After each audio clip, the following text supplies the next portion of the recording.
Roll with headlines and punchlines for February 10th, 2026, the 386th day of the Sex Offender Administration. Commerce Secretary Howard Lutnick, a key member of Donald Trump's cabinet, is facing bipartisan calls to resign over new revelations about his relationship with Jeffrey Epstein. Among the unanswered questions, how is it that Howard Lutnick is not called Howard Nutlick? A U.S. military boat strike, the third this year, blew up a vessel suspected of carrying drugs in the eastern Pacific Ocean on Monday, killing 2 people and leaving 1 survivor. Southern Command said that it had notified the U.S. Coast Guard to begin search and rescue operations in the Atlantic. After almost a month on strike, approximately 10,500 nurses reached tentative agreements late Sunday and early Monday, according to the New York State Nurses Association. The tentative 3-year agreements, according to the Nurses Union, includes an increase in nurses to improve patient care and maintain enforceable safe staffing standards, protect the nurses' health benefits, and if Donald Trump is admitted, they don't have to treat him. In Woo Kim, 42, and Daniel Lee, 56, both of Flushing, New York, face federal charges for allegedly orchestrating a $120 million fraud scheme targeting Medicare and Medicaid through a pharmacy and adult daycare centers. The 2 men allegedly paid cash kickbacks to elderly patients to fill unnecessary prescriptions and enroll in daycare services that were never provided, according to a complaint unsealed Friday in Brooklyn federal court. In addition to fraud, In Woo Kim and Daniel Lee are being charged with cultural appropriation. This has been a Dr. Reverend Jelly Roll with headlines and punchlines for February 10th, 2026, the 386th day of the Sex Offender Administration. Join me live at the Church of Last Resort, Sunday mornings at 9 a.m. Eastern Time on MindDog TV. The opinions expressed on this program are those of the host or guest and should not be interpreted as statement of fact. Independent fact-checking and corrections are encouraged. We got a cup of coffee in here, please. I don't know.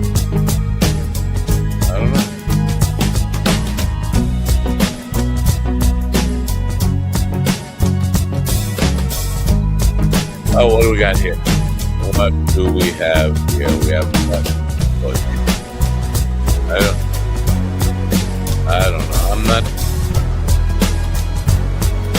I don't blame you if you're not here. I wouldn't be here. Damn good coffee and hot. My dog is your mind's best friend. Oh,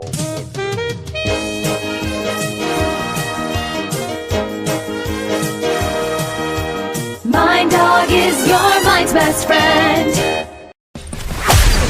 Wake up, America. You've got a dog that needs walking. That's right, sunshine. Just put on a big pot of strong coffee and get ready to type your little hate mail with your opinions about kumbaya and flat earth insanity.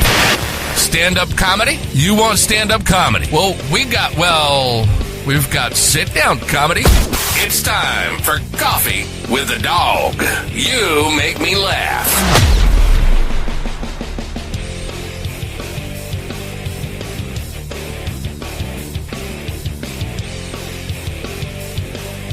I'm a troubled man, a troubled world, full of trouble.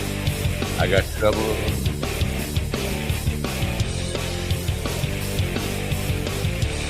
I just think I used to like it 100 years ago. I hate it. Get it out of my ears. I said good morning. It is Tuesday, February 10th, 2026. I had to think about the year there for a second. I have a sense of impending doom. Yes, I do.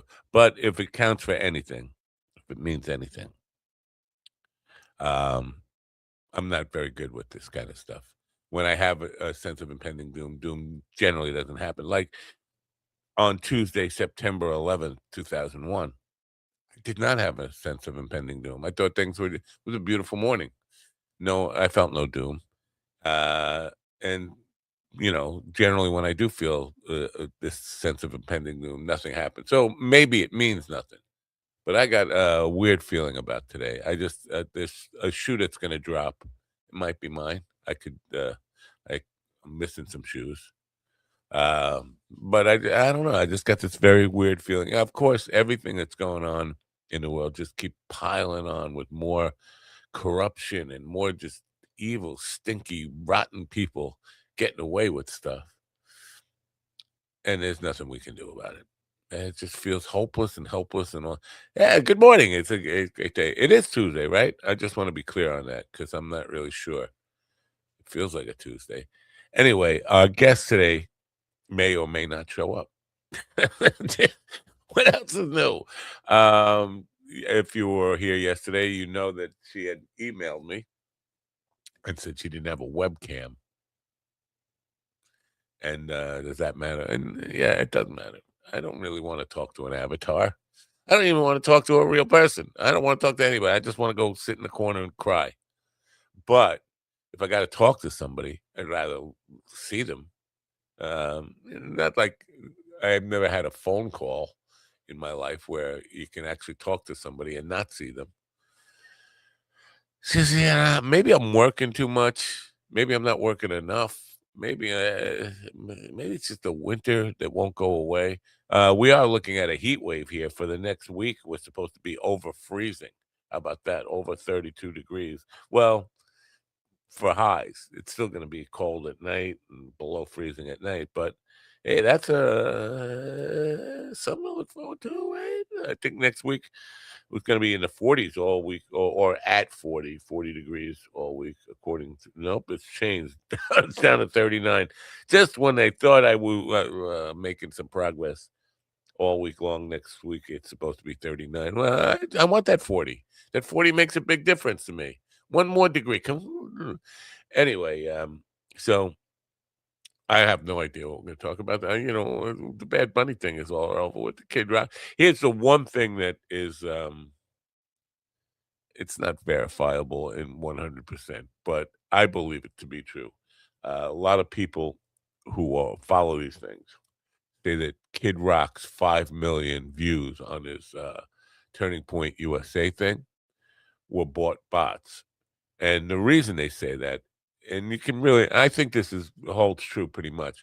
If you have 5 million supposed live viewers and the chat room has 125 comments, yes, 125 comments throughout the whole show, I think you can pretty much assume that nobody's really watching that.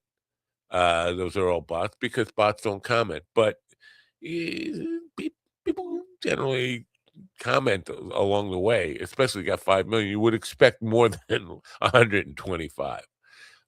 Also, the fact that it was pre-recorded, he was lip syncing. Then he went on television last night and said, if it was lip syncing, they could have fixed that because it was pre-recorded. Well, you're not helping yourself with that fucking excuse. I'm sorry there, Kid Rock head. Anyway, so that's all over with. But, people still, Megan Kelly's having a meltdown. We on football. Football is ours. How dare he speak in another language? Well, there's no other language. There's no language, American language. There's no American. We borrowed one, but that's not the official language. We have no official language. So, but if you really care about this stuff, just turn the channel, you fucking snowflake little bitches. Anyway, it's over with, right? It's over with. No more talking about that. We're done with that. Yeah. Okay, tomorrow we'll talk drums. Liberty DeVito will be here, and I look forward to talking drums. My friend John Pavaramo had Zach Starkey on. I think it's tonight. He's one of these pre-recorded guys. I don't know. He used to be a live guy. But now he's doing pre-recorded stuff. I like it live. Yeah, let's do it live. Anyway, I caught a little clip of it. It seems like John is obsessed with trying to get Zach Starkey to badmouth Roger Daltrey and the Who and stuff, and Zach's not taking the bait on that. He's just, I got nothing bad to say about those guys. Pete Townsend sent me a love. Yeah, well, Pete Townsend, a little bit of a Epstein type of guy himself. At least, it was just research. Whatever. Pete can sue me over that. and we'll go to Discovery on it. Want to go to Discovery on it? We'll dig up some dirt. Anyway, I'm going to bring GD in and just I need a cover for him. He has to slip in under the cover of a commercial. I don't know if you know this about him. So I'll play a little commercial that I got the Wine Express thing. You can go, Wine Express. I'll tell you about Wine Express if you want to hear about Wine Express in a little bit. But for right now, let's get that Too Lazy to Try sounding guy talking about Mind Bloom, because what else? Mind Bloom is helping people achieve life-changing clinical and personal breakthroughs, alchemizing both the psychedelic medication, psychiatric care from psychiatric clinicians, coaches, we call psychedelic guides, and a lot of content and meditations and programs into this really transformational experience that, because it's delivered at home, costs a lot less and is a lot more convenient for people to receive.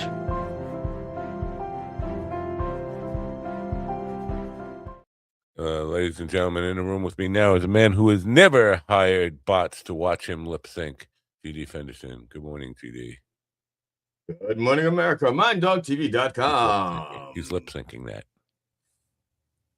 Valentine's Day is just around the corner, just like where the fudge is made.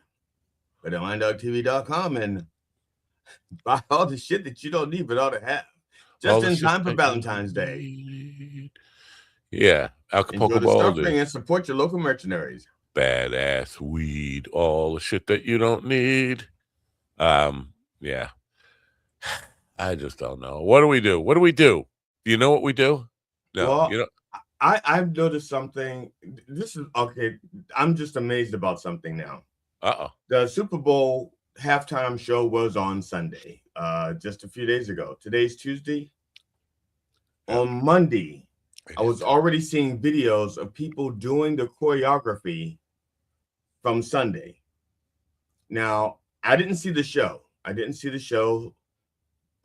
watch the halftime show, but I did used to be a dancer. Okay. It took me weeks to learn a routine, and maybe even longer if I was writing it myself and choreographing it myself.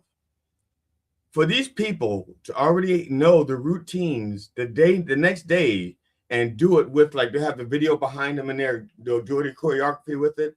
Either they are very, very, very, very good dancers that they can pick up those steps that quickly, or the choreography was so fucking simple that these people could pick it up. But it's because if it was just one dancer or one person doing it, I would go, okay.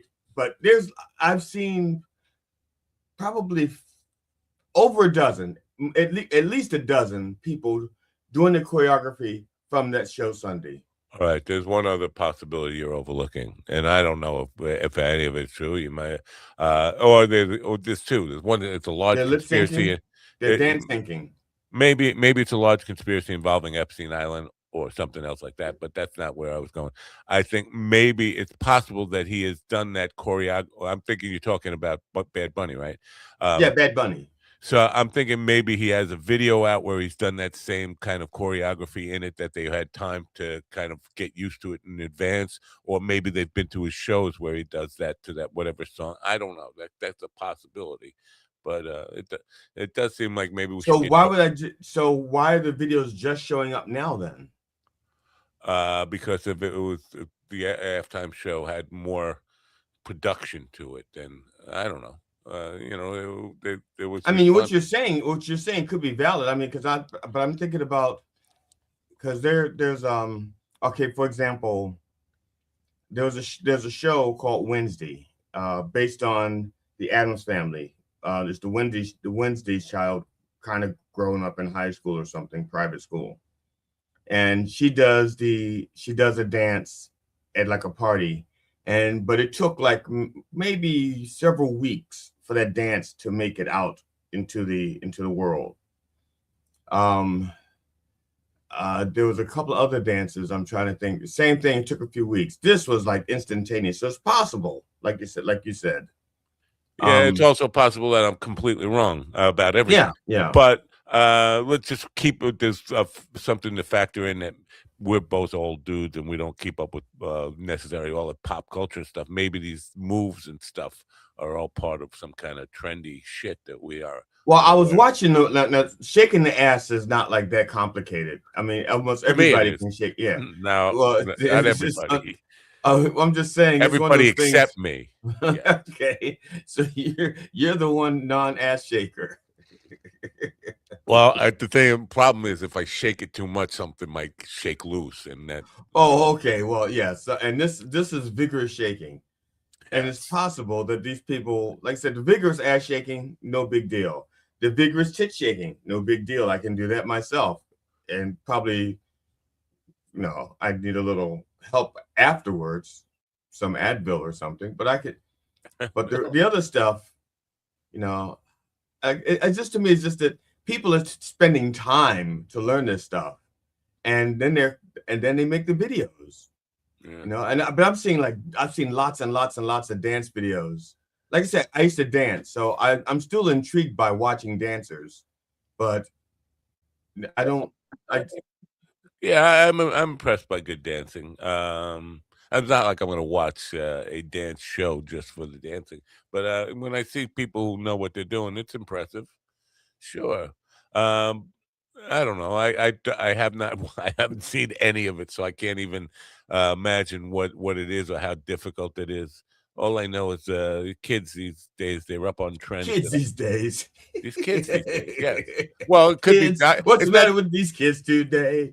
Right. The kids. But I can't say these kids those days, or I could say those kids these days. I mean, so it's these kids these days. How about them kids them days? All right, them kids. Yeah, them the kids these. No, it's still them kids these days. Whatever. Kevin says, if I shake my arse, if I shake my arse, I shit my pants. Why? That's exactly what I was talking about. Something shaking loose. But why does it have to have an R in it? If you're a derivative of the Queen's English. Well, I'm curious because he says arse like the Queen's English, but he doesn't say shite like the Queen's English. Yeah, shite. I shite my trousers. Yeah. If I shake my arse, I shite my pants. Trousers. You gotta be trousers. I don't know. No, slacks. What am I? My pantaloons. I don't know. Does anybody wear pantaloons anymore? No. What about knickers? Does anybody wear knickers anymore? The Knickerbockers do. That was part of their basketball uniform. That's why they were called the Knickerbockers. No. You don't have a sense of impending doom. It's just me. I'm the only one with the impending doom sense. No, I'm something too in my obsessed. gut. I'm too obsessed with dying on stage. I'm trying to avoid dying on stage. I've been trying to die on stage my whole life. Yeah. That was the goal. I went to a mic last night, not the one that Ron has, because they still haven't fixed whatever it was that they didn't fix the last time they didn't fix it. So I went to a mic where I don't like going to this mic. Like I said, I don't like going to most mics because they give you like 5 minutes, and like I wanted to work on my opening routine, which is 8 minutes long. You see the problem. And it's important for me to get the opening right. I have to get the opening right. If you don't get, because that sets the tone for the entire show. I have a solution for you. Chantilly. You sign up. No, you sign up. You sign up as G.D. Fenderson and get and do the first 4 minutes, and then you sign up as Glenn Fenderson and you get the second 4 minutes.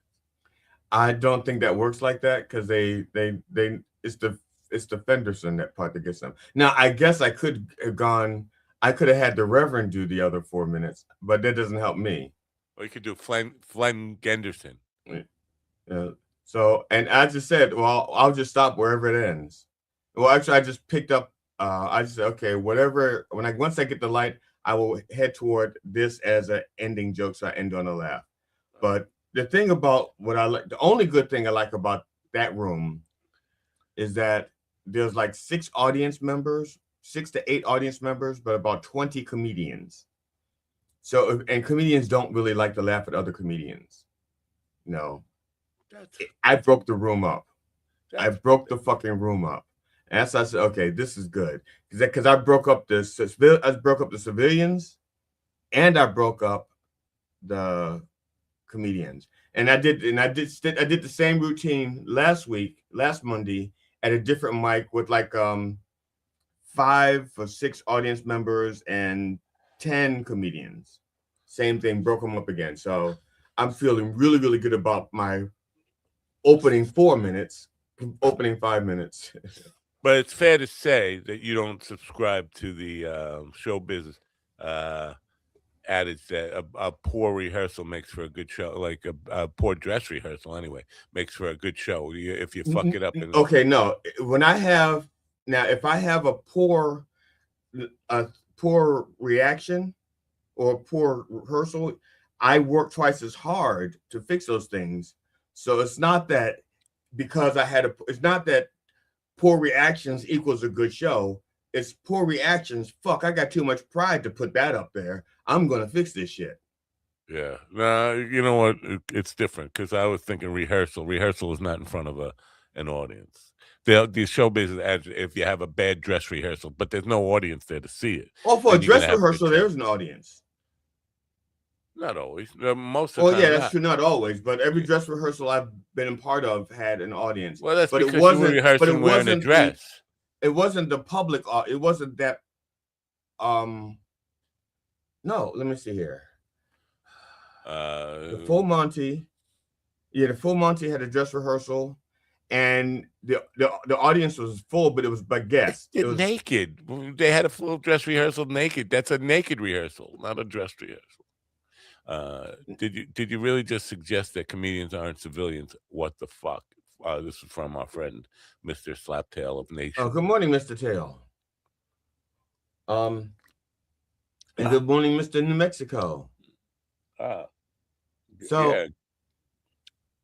And good morning, Mr. Mickey. Hey, Mickey. You so fine. Craig, so what's fine, happening Mickey. at Zorro? Anything happening out at Zorro? We should do our own.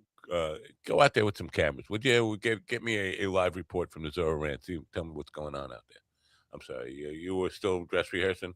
Were you still? No, I was talking about the dress rehearsal we did for the Full Monty. We did it in front of the whole theater was full, but it was guests. It was about invitation only. So they were like patrons of the theater. Yeah. You know, they got to see it. You know, people who know, people who are patrons of the theater, friends of the cast, friends of the crew. You know, I think there's another name for that than dress rehearsal. There's like we called it a dress rehearsal. You can call it whatever the fuck you want. Were you in theater? I was in theater. We called it a dress rehearsal. I was in theater, but that doesn't. I'm just saying in showbiz adage that doing it in front of a select crowd there's another term for that. Dry run. Could be. I don't remember. It's early in the morning. What are you testing me for? I wasn't testing you. You just did. What? Come on. You interrupted me. I was telling a story. You decided that you wanted to be like. I tried to save the audience. I think you got it wrong. I was trying to save the audience from killing themselves. Suicide watch. Over boredom. That's why. What is this? Nothing. No investigation. No digging. Zorro has probably been cleaned up. The Gay Blade. Oh, that was such a funny movie. Did you see? Did you see the movie? Or did you just know the title?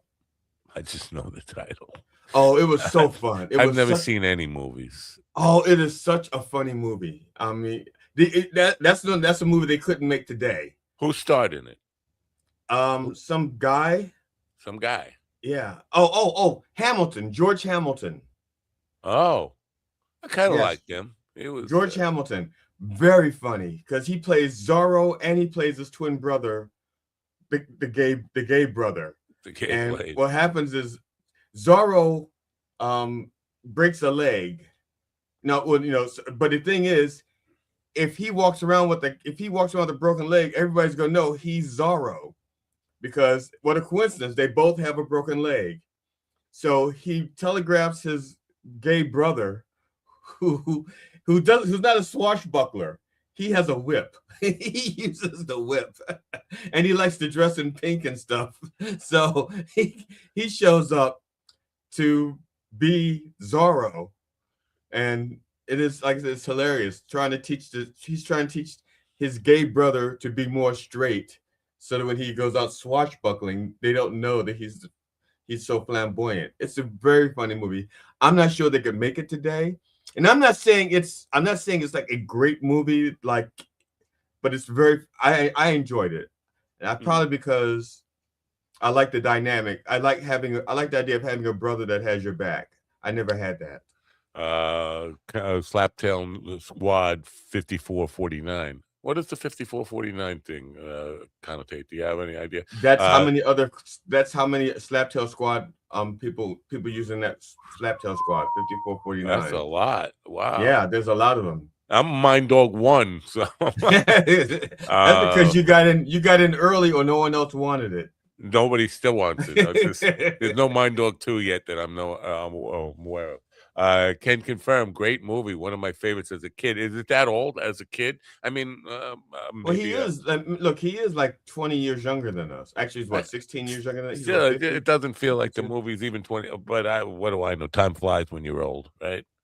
So my wife just said something like, "There's some movies." She goes, "Oh my God, I can't believe that movie's been out for 25 years." Yeah.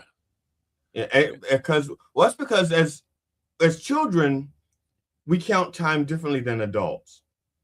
Adults, when you're a child, you count time by events, and the most important events to you are Christmas and birthdays. And it takes so long to get to the next Christmas and so long to get to the next birthday, and time just drags its fucking ass. In the meantime, you got to go to school and do homework, and that's it. There's like Christmas. I can't wait till next Christmas. But when you're an adult, you live from paycheck to paycheck, which is either 1 week at a time or 2 weeks at a time, and occasionally 1 month at a time, which really sucks.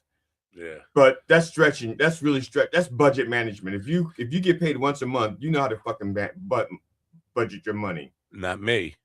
I'm just saying. Yeah, but I'm in the can't shake your ass, can't budget money crowd. So, but you got paid once a month and you made it without dying. Because really, I came close to dying. Every month I come close to dying. Yeah, because a lot of people who get paid month to month, they struggle toward like the last few days because they didn't think. So they either they get super paranoid and don't spend any money the first 3 days they get paid, or first 4 days, and then the last 5 days they're like, okay, I can get food. Okay, I can get those socks I needed. I can buy those underwear. I didn't hear anything about Poospatucking. It's a little. I can get that weed. I can get that weed now. There you go. So that's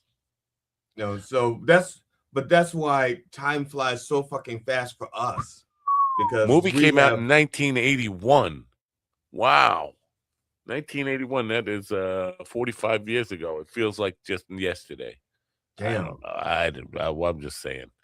It's like I said, I really like that movie. I haven't seen it for a while. I'm gonna look it up. I'm gonna watch it. For those of you who have not watched it, I recommend it. If I could watch a movie, I would try to watch that one, I guess, if I could. But the thing is, the problem is, for me, the stupidity here, I know that number one, I have insomnia. I can't fall asleep. And I know that watching a movie will make me fall asleep. You'd think I'd put 2 and 2 together as they just watch a movie. But if I could watch a movie without falling asleep, that would be the one I would try today. And you fall asleep during Godfather?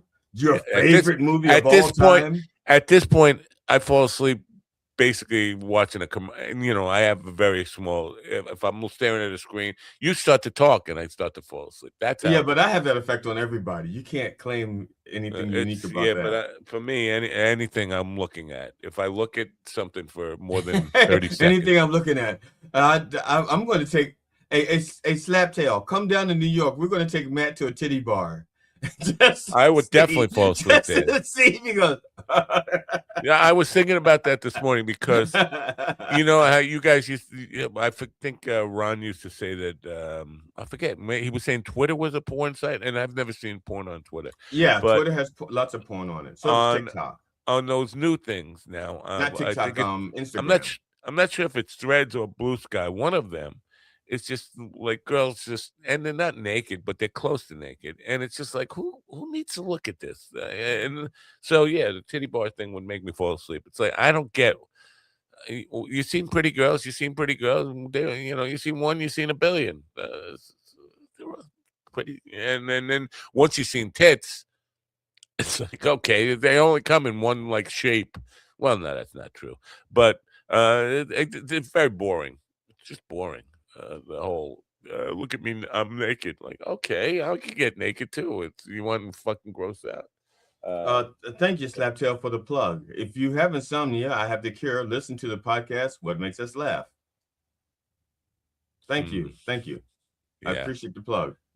You know what? I almost wanted to have I thought about Slaptail when I was going to say this with our guest today, Julia Lindenthal, if she shows up, that she's young and she should know that most podcasts aren't just audio anymore. They're almost all audio and video.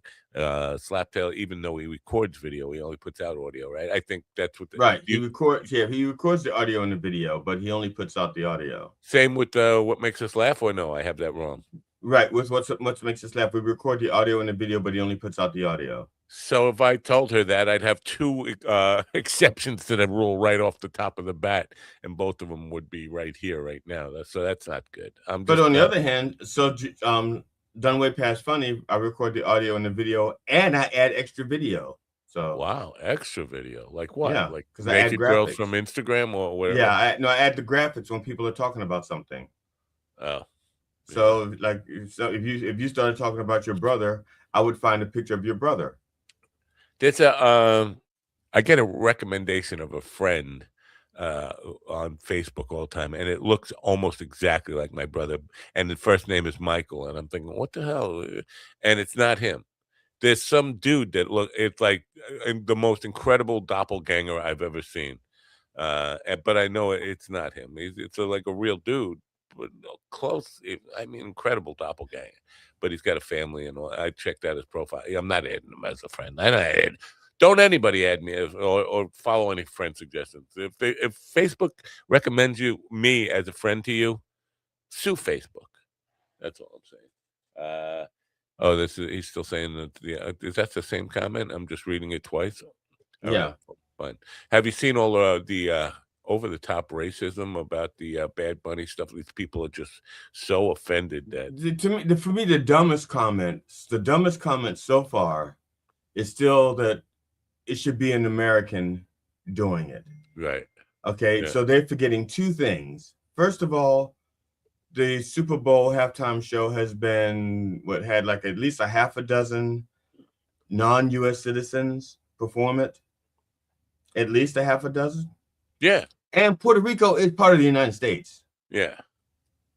So that's their first the top two things the top thing that they say the most doesn't, is irrelevant. It's stupid.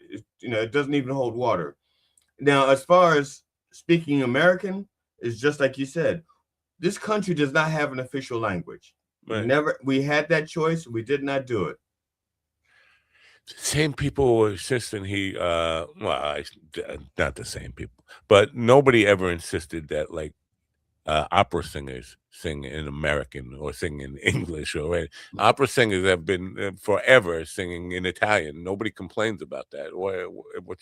You're gonna get up your snooty about this stuff. Let's get real about it. And you know what? There's lots of stuff. Macarena. Hey, Macarena. Right. And let's bow with the booba, the diddy wada wah wah. Is that in English? Because that's Kid Rock shit, right? The bow with whatever. The bow with the wah with the booba. I don't know. How about voulez-vous coucher avec moi ce soir? Yeah, exactly.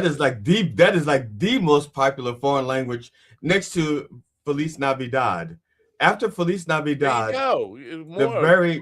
I mean, when they say the first Noel, well, Noel is not English. Noel is French.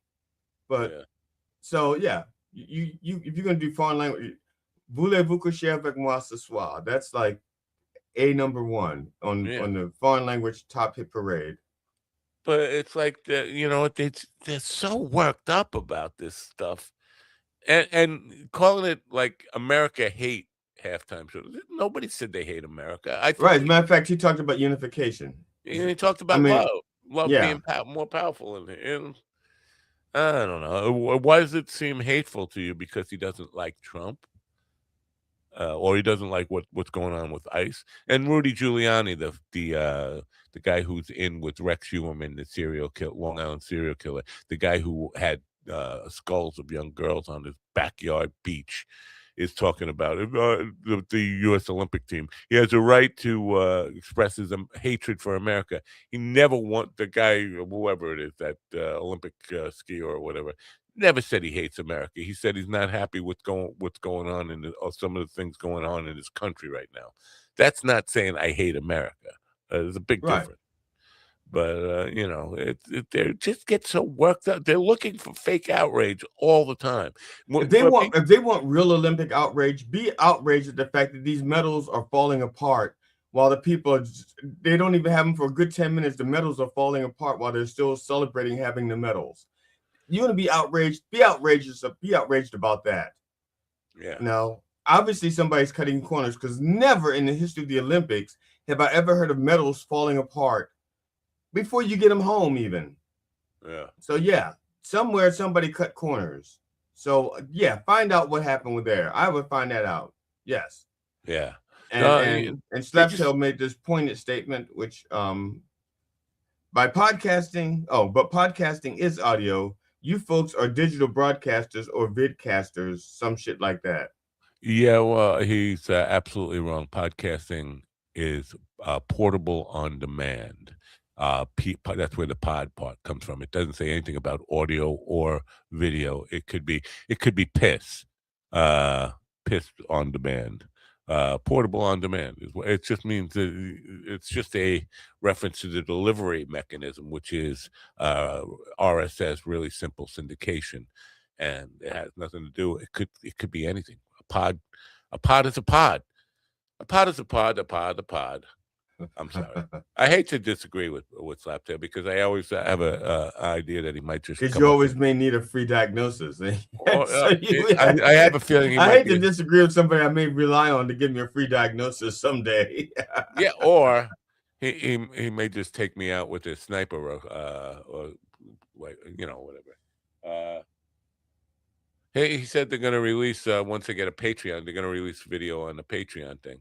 Yeah, Patreon's still a thing. I mean, oh yeah, it's still a thing. Now I don't know how it works. I take that back. I do know how it works, because I belonged to 2 Patreon things at one point, and both things stopped existing. Yeah. So Patreon's difficult. You got to get people used to paying for something they got for free, or you have to kind of add extra stuff to it. Right, which is what he's doing with the video content. But now there's all these other platforms like School. I hate to give them a plug, but every day there's this new thing. We make money and monetize your audience. Don't just put it on YouTube for free and working by advertising pennies or whatever. Monetize your audience. All you need is 17 loyal fans to make what you would make from 17,000 freebie advertising. It's just like, just accept it. You're just going to be poor doing this. This is a poor man's thing. It's a hobby. So what's their slogan? Don't post out of school? Yeah. What's that? Man, people don't stream out of school? Yeah. Just, I forget what, monetize your passion or something like that. But no, and there's all these people bragging about how much money they're making off of teaching people, like art classes, like painting classes. Some guy says he makes $10,000 a month. Don't bullshit me. You're pissing in my ear and telling me it's raining. You're not making $10,000 a month doing what? Maybe he's counting his Social Security check and his the money he's stealing from his parents. Yeah, I don't know. Nobody is paying. Like, how many people have to pay $1,000 a month? 10 people need to pay $1,000 a month if you're gonna. Or 1,000 people need to pay $10 a month. My favorite podcast uses Patreon. They do very well. I gave them $5 a month. It will be some platform. Some maybe means same. Will be same plan. I get it. Yeah, I've been part of Patreon. I've been on there, and I did it. It was a struggle for me to keep coming up with extra stuff to add on there that made it extra value, like something that you're not getting for free on the podcast. It's extra stuff, and that's extra work. And then when it comes down to it, I think I had like 3 paying members paying $5 a month, and so now I'm putting in 20, 30 hours for $15 a month. You just gave me, something? You gave me a fucking idea. I think I will start a Patreon thing, because since I'm going to be, whenever I perform live, if I'm headlining or producing a show, I'm going to stream it on Plausible. I'll do Patreon, and Patreon members will get free. They won't have to pay to see the shows that are streamed on Plausible. They'll be like guests, so they can see those shows whenever they want. We can't even get people to pay $1 for like super chats and stuff. I don't know. It's a lot of these live streamers. They get people just paying the chat. Maybe, but I don't know. It feels pretty silly. I'm gonna charge you to show your fucking chat on the screen. You notice Slaptail's not naming his favorite podcast. I have a feeling it's 2 guys fucking. Right. I was thinking it was Stevens. What's it Whatever called? happened to Stevens? Unfud or something like that. Yeah, something. Fud or fucked up dudes. I don't know. What's it? Whatever happened to that fat Amish no mustache, whatever he is? What is this? I don't think most people who are fans even care. I really look at their stuff. I just like them and want them to be successful. Yeah, I know. But nobody likes me and wants me to be successful. $5 is not much. I waste that on dumber stuff. Good for you. I should be a nurse and have a steady income. It's the last podcast on the left. Yeah. Now, why? Now, is that the political left or the left of the dial? Kyle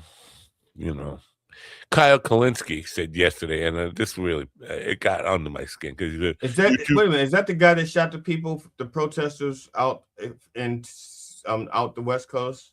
No, Kyle is a left-wing pundit podcaster. Been doing it for about 12 years now, and he's pretty big. He's got a big channel. But he said the following, and it kind of he said YouTube doesn't like political channels because we're too controversial. I was like, dude, that is so backwards wrong. YouTube loves that's why if you see who's making the money, it's these people with political podcasts. Now, sometimes they go too far and get themselves banned, but if you see all the people who are really earning, I think the political channels earn far more than any of the reaction or entertainment nonsense, because they're doing millions and millions of views. Candace Owens, I think, is like, I don't know, 3 million an episode or something. Crazy.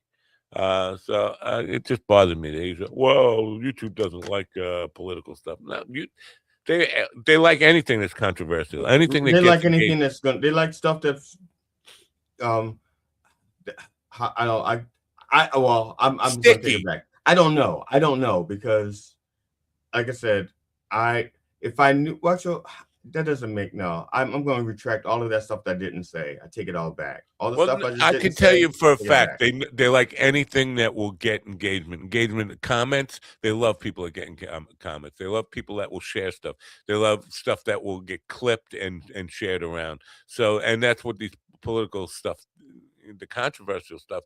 If somebody says something that's outrageous, people are going to comment. People are going to share it around and say, "Look at what the stick says," and like so. They love that. That's what they're all about.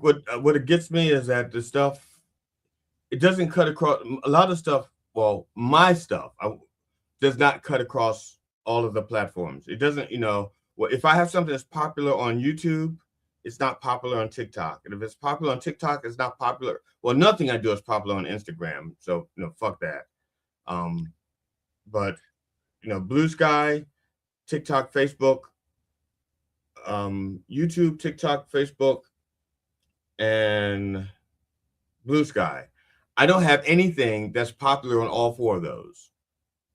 I don't have anything that's popular on anything. I'm unpopular. I'm Mr.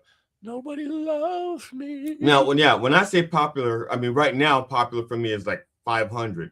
that it didn't used to be like that. It used to be like thousands, you know, but and even that's like nothing in the big scheme of things. But for me, you know, getting 10, 15,000 was a big deal. I got used to it. And even with that, I got over 1,000 likes, Mr. Kid Rock. Well, we weren't talking about like comments. Comments, yeah. Yeah, and comments, yeah. Yeah, I believe that story about him buying the bot, because they said there were 200 people in the audience and they were all paid, and I believe that as well. Like, so. Well, yeah, well, because even like what's the name, J.D. Vance and his beard were there, and you could say beard by his facial hair or his wife. Take it either way you want, or both ways if you please. They were there, and you know they were paid to be there because they're part of, you know, they're paid by us, our tax dollars. Wow. So somebody with I guess his name is Nick. I'm seeing this. He's got an area code 516, which is a Long Island area code. He's got some kind of YouTube or podcast monetization system. And of course, that coming up today, he wants me to take part in. But he's texting me like he doesn't have a bot. You know how sometimes you sign up for these things, you just, I want to learn more about that, and then all of a sudden you start getting bot texts. This guy actually texted me personally in the middle of the night, and I even at one point I said, "This bot sounds very good." He goes, "It's not a bot. I'm real." I was like, "Well, it's incredible a way to make this bot actually snap back at me angry like that." That's exactly what a bot would say. That's exactly. So he asked Matthew. I hate being called Matthew. Fuck you. It's Matt or Mind Dog or it's Shithead or Mr. Nepo, Mr. Nepo. Yeah. He says, "What's stopping you from growing your podcast or YouTube channel?" And I said, "Shitty, boring content." And he writes back, "Well, try posting something that interests you." I was like, "I have been posting everything that interests me." He said, "I misunderstood. You said shitty, boring content." Said, right. And not for me, for everybody else. I post stuff that I'm interested in. It's just I'm interested in shit that nobody cares about.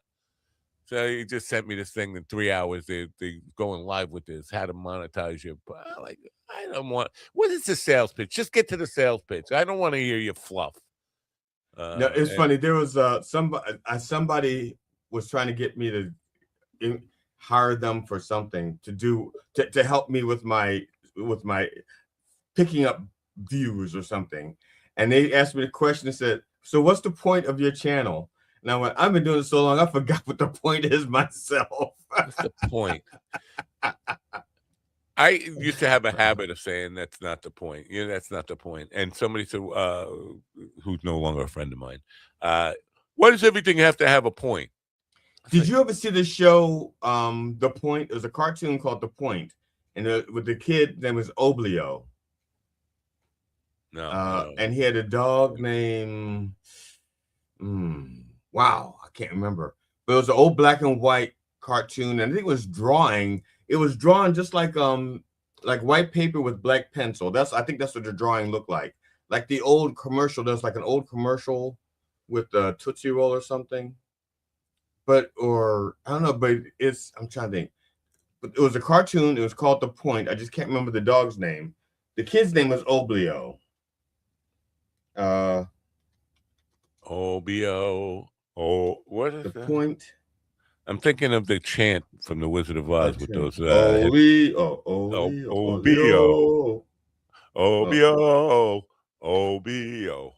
All right, I'm sorry. The Point cartoon movie. Here we go.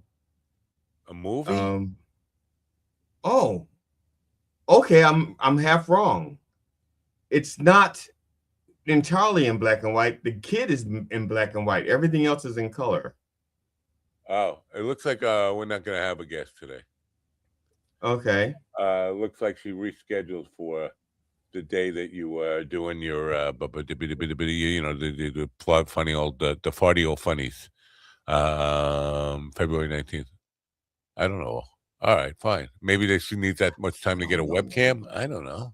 Okay. Oh, so that just ruins the day completely. No guest. It's just you. I thought we had somebody coming up we were going to talk to about some things about her father dying quickly. It just surprises me to see that there's a young person who doesn't have a webcam. Oh, two old farts, funny old farts. Not even funny old farts, just old farts have webcams. GD Splenderman. GD. Oh, the Splenderman. Looking for Splenderman or something. What is that? I don't know what I'm talking about. I'm disappointed now. I'm disappointed. Well, I kind of sort of expected. Arrow. You know what? The dog's name was Arrow. Arrow? Yeah, how can I forget that? Arrow. Who names their dog Arrow? Guy with a bow. Oblio names the dog Arrow. Bo names his dog Arrow. Bow and Arrow. And the whole thing was, I can't remember. He's from a town. He's from a place where everybody in the village was born with a point on their head. Okay, and Oblio is the only person born in that town who doesn't have a point on his head. And so he goes around trying to find out. I think he's trying to find out why he doesn't have a point on his head. And at the very end, he learns, it's like the Wizard of Oz. He learns he's had a point all along. You know, he did have a point. So I can't remember the rest of the whole movie, but when you said, what's the point? That's what it reminds me of. Oblio didn't have a point. Why does everything have to have a point? Was his asked question to me. It's like, why do you say anything if there's no like intent behind it? There's nothing you're trying to communicate behind it. The point is what you're trying to communicate.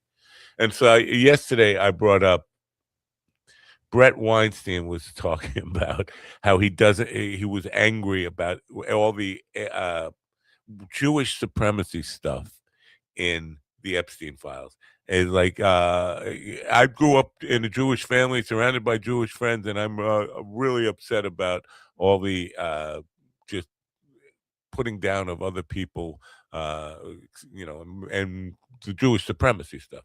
It's like, really?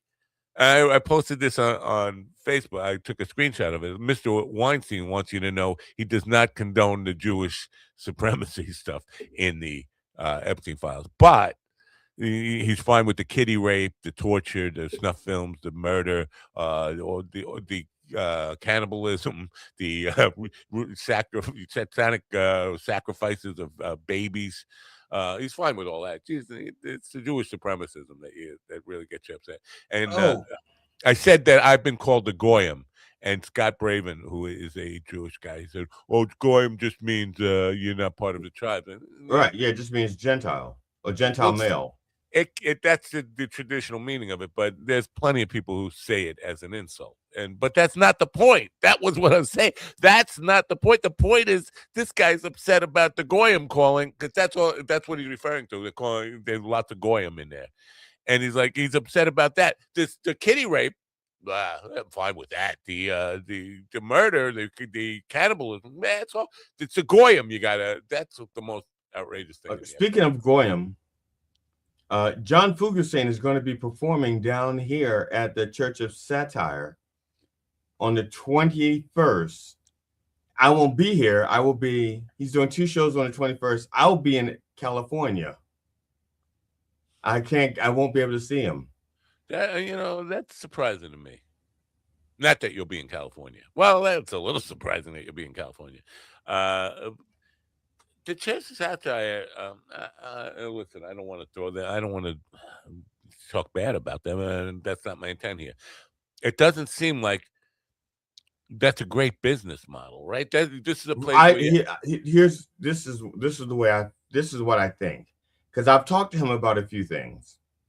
Because it's only at most it's when like you say him, you mean Fugelsang or the? Oh no, I'm sorry, the proprietor of Church of Satire, Jim Bryan. Yeah. It only holds like 70 people. Okay. So when he gets somebody like Fugelsang comes down, let's say, because what's his face? Jim Florentine did 2 shows, but he did it over 2 days. Fugelsang is doing 2 shows in one night. And he's probably going to get to keep all the door. And so the only thing that Jim gets out of it is the fact that he can say that he's had these names in the venue. Yeah. He can say, I've had John Fugelsang, I've had Jim Florentine, and so it builds up the thing. But still, to be honest, most of the people he gets there are not of that ilk. Right. I'm as a matter of fact, most of the people he gets there, and at the risk of sounding whatever, I'm as good as, if not better than, most of the people he brings there. That's fine. It's not a fair thing to say. I mean, but again, none of my business really. But it's just curious to me. Like, I'm wondering, does what he takes in even pay the rent, or does he just outright own the building? It's in a strip mall. Right? I don't think it. Yeah, for the most part, I think I think most. Okay, last year I know that he was basically subsidizing the comedy club with personal income. I know that. I'm not speaking out of term. I think everybody knows that. Now this year, what he's doing is he's doing something a little bit different. Like he has the regular shows on Fridays and Saturdays. Thursday nights, and that's the night that I used to be booked on. I mean, I've had a few Saturday nights there, but mostly it was mostly I got Thursday nights. Now he's renting the Thursday nights. If you want to do a Thursday night, you're defraying the cost. So you're paying him, let's say $250 or whatever it is, and whatever you make, it's yours. Yeah. So, but you're investing and he'll provide like a sound person, I guess, or I don't even think he's providing a sound person. You may have to provide your own sound person. That seems at least a better business. I mean, better business. Oh, what am I saying? Why is it that hard to get a liquor license? It may be. It may be that hard to get a liquor license because the people who had the building before that, who had the space when it was a sound room cafe, they never got a liquor license either for the same reason. They said it was just too hard and too expensive. But they did have like hot food that they served there. They had like a panini press and they had hot sandwiches toward the end, not in the beginning, toward the end. And he has hot dogs with onions, right? No. Oh, that's across the street. Oh, across the street. That's across the street. That's I would try to get vendors to come in there, like you want to sell food and stuff. He did. Okay, now because I have a cousin who has a food truck. And what I was going to do when I was producing the show, I was going to have my cousin have his food truck right outside the door. That makes sense. Yeah. And I know when the first special that I recorded there. I've only recorded one special there. That the one that won me the worst comedy special of all time award. That one.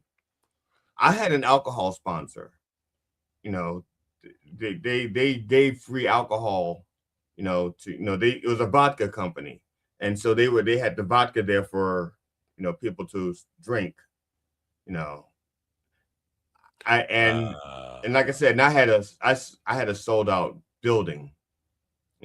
But they were, I had an alcohol sponsor who gave away free alcohol. Free alcohol. Wow, free. Wow. Vodka, yeah. Wow. We used to do sponsored. Yeah, that's right. I used to be big shit. I had a sponsor at one point.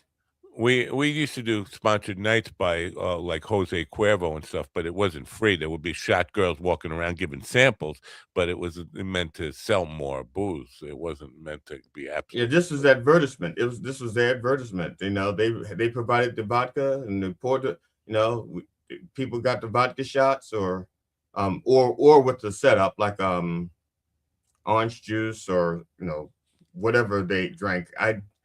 I don't drink when I'm performing, so I don't know. Heavy Kev, have you read the Epstein files? Any there's okay. To answer the thing about is nature evil? Nature has rules. Okay, evil is a man-made concept. So we're talking about people. Right. who have laws. We have laws. Okay, it's not that animals are evil.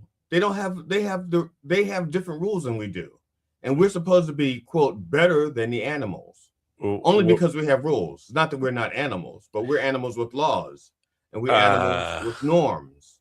None of the important shit actually happens in nature. This is just. I'm sorry, Kev. I don't mean to be argumentative, but I'm going to be argumentative about this. This blackmail, there's abuse of power, there's putting people in compromising situations so that you can gain power over them. There is sharing of vital information with different countries in defense stuff. There's all sorts of stuff in the Epstein files that has no connotation, no relationship to nature whatsoever. Now, if you want to talk about child rape, child rape, or sexual relations with age limits and all that stuff, yes, that probably that happens in nature. I'm sure there are little kittens that get fucked by big cats somewhere along the line. And remember, at one point, this country did condone that. We had brides, 10, 11, 12 years old that men were fucking. Yeah. And at some point, they said, something? This is we should set some kind of laws about this. Yeah. And they went about doing it. The selling for whatever reason, they set up rules. Yeah. So no, you're focusing on what you've heard about the Epstein files rather than reading them. As far as satanic rituals, that doesn't happen in nature. The offering a baby up to Satan, the eating of baby feces and celebrating it. Maybe you should read the Epstein files in depth. I know there's a lot so far. There's like 9 million pages out or something. I gave up on trying to. Because what I wanted to do, I thought it was going to trickle out, and I would be able to do it small enough. I'd be able to read it and do I did the indictment for Trump. I can't remember how many pages it was, but I read the whole thing. In each paragraph, we read it and we told jokes about it. We made a joke about it, the whole thing. And I wanted to do it with the Epstein files. I gave up. Actually, I gave up with was it Project 2025? I wanted to do it with Project 2025, and it was so fucking long. Yeah, I couldn't do it. And then and when I really gave up, because I started it, I downloaded it and I started doing it. But MS Now, there's a guy, Ali Beshi. He does good work. Really does good work. He goes deep. His people put out an audio version of it first, and I was like, "Fuck, I can't do it." And he did it within like a week. So I said, "Fuck it, I can't put out an audio version of it." Yeah. So I think sometimes they make these things too long to bore people, so they won't read the whole fucking thing. But yeah. It's like document dumps in court. Yeah. So you could say, coming back to Kev's comment there, some of the shit in the Epstein file might happen in nature, but yes, some things that happen in nature are evil. There's no doubt about it. It's not like they live by any moral code or anything like animals don't, or Venus flytrap doesn't live by a moral code, but it's wasn't trying to justify anything. Yeah, I figured that much, no, Kevin. I figured you were just starting a conversation. That's all. Yeah, I wasn't again not looking to start shit with you, but with the word "all" was all the stuff that happens in the Epstein files. No, some of the stuff in there, sure, but there's stuff that's in there that is absolutely a human invention, a frailty and fault of human beings being more fucked up than any other animal. It's not like it's not a natural thing. Maybe it is. I don't know. You can't get into a mind of a predator animal or something, but to try to use subversion and coercion, power and influence to make people do things that they wouldn't normally do. That's not natural. And blackmailing is not something animals do or plants that I'm aware of. And the whole big part of it is Epstein's ties to all these intelligence agencies and trying to manipulate the world through coercion. Now, there are some animals that torture, but I don't think they torture on purpose. I think it just winds up being torture to the prey. Yeah, like killer whales torture seals, right? And it's an effort to teach their kids how to hunt. So they could have a seal dead to rights, and instead of ending it, they're like, okay, now you do it. They show the kids, now you get the seal.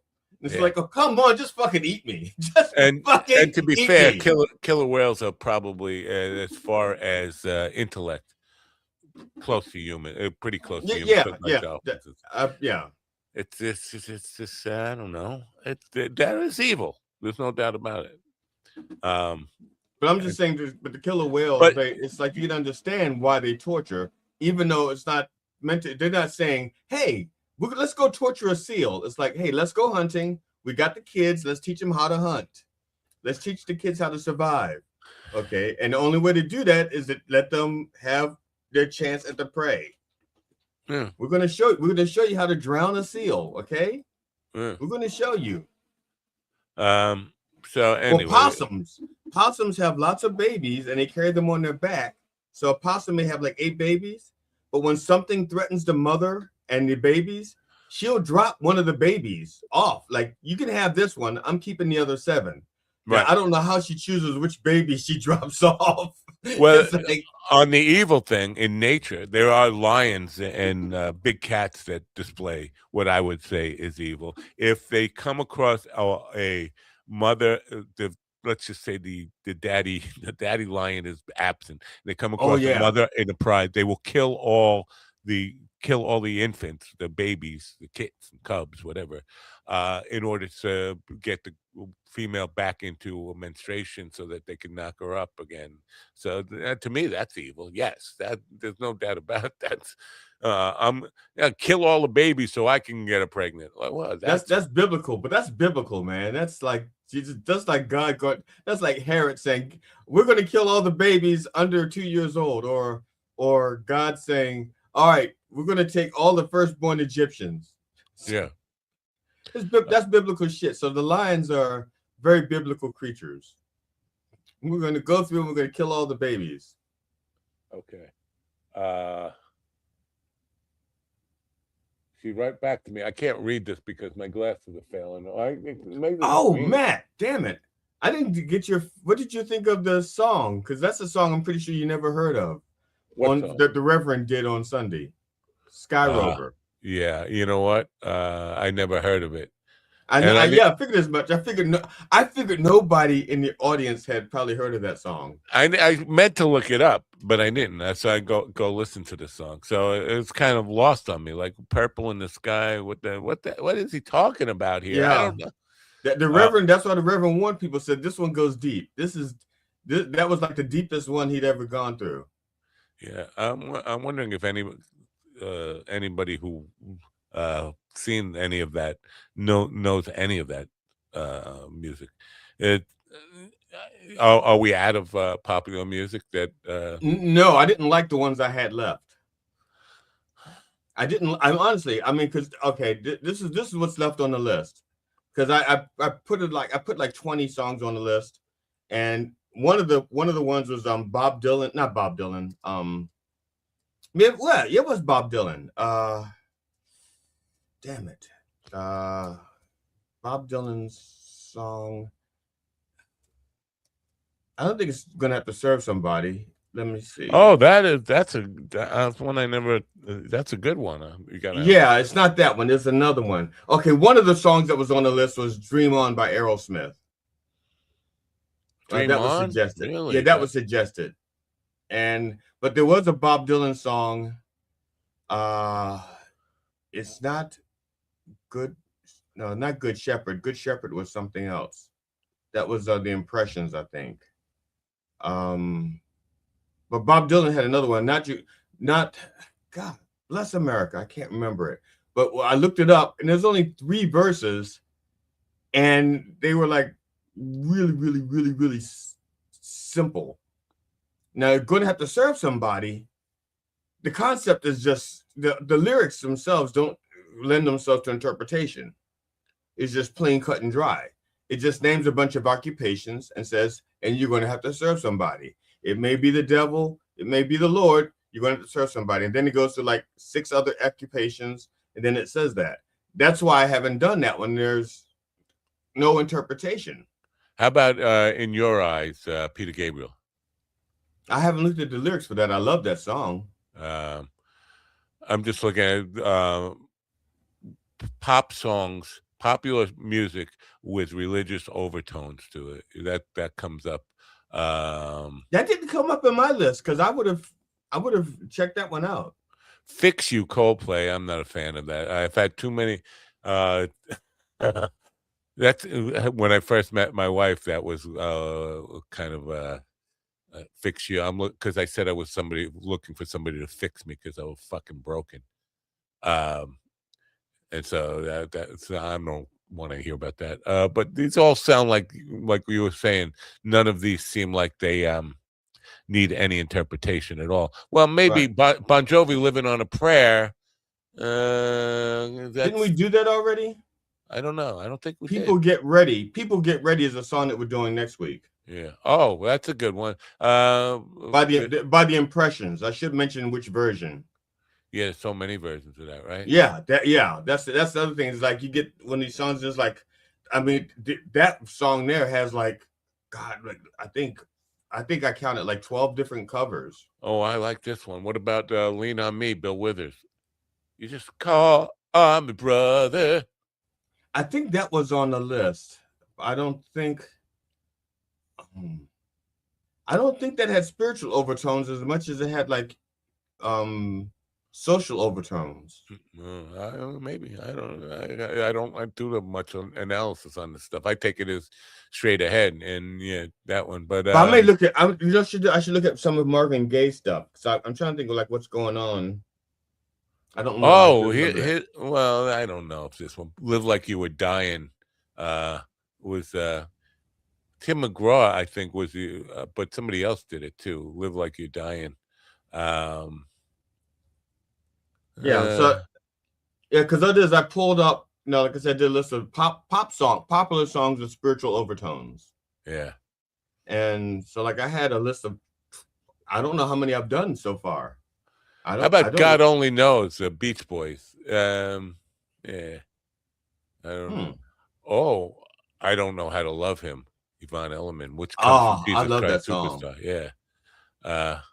Put Your Hand in the Hand of the Man from Galilee. That one. Some of these are just straight ahead though. Take Me to the River with Talking Heads. Oh yeah. Or that was a cover, right? Somebody else did that first. Well, that's funny. I thought that Al Green wrote it and Talking Heads covered it. That's probably true. I think Talking Heads. Let me see here. Oh, you know what I'm thinking of? I'm thinking of Shaky People. I'm thinking of not Shaky People. Is it Shaky People? Talking Heads, Shaky People. Jesus is just all right. Oh yeah. All right. Shaky People. Talking Heads, right? Yeah. So yeah, I mean, so the skyrocketing one, I don't know that one. I should look. Oh, it's Slippery People. Okay, Slippery People, Talking Heads. Let me see who wrote that. It's a song by Talking Heads, but overview. Now, who covered it? I'm trying to think. So I think this Pointer Sisters covers. I think the Staple Singers covered it. Slippery People. Pop Staples was the righteous dude. He was. Yeah. They're in The Last Waltz. That's the best version of The Weight. Yep, the Staple Singers covered it. So Talking Heads wrote it. Staple Singers covered it the next year. I can't say. You know what? The white screen. Yes, I wanted to be boom. Okay, I think I'm pretty sure Julia's telling me she rescheduled so she can get a webcam. I can't.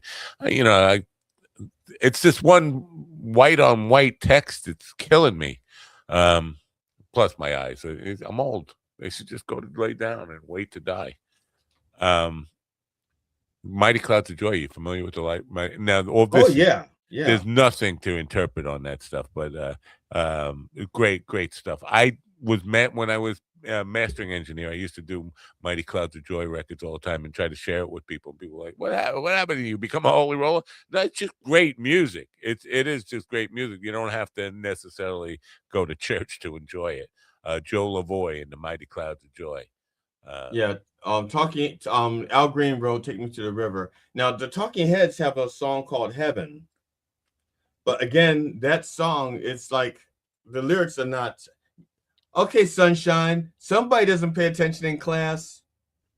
Joan Osborne, yeah, we did that one. He did that one like early 8 episodes ago. Yeah. Somebody's not paying attention in class. Sunshine.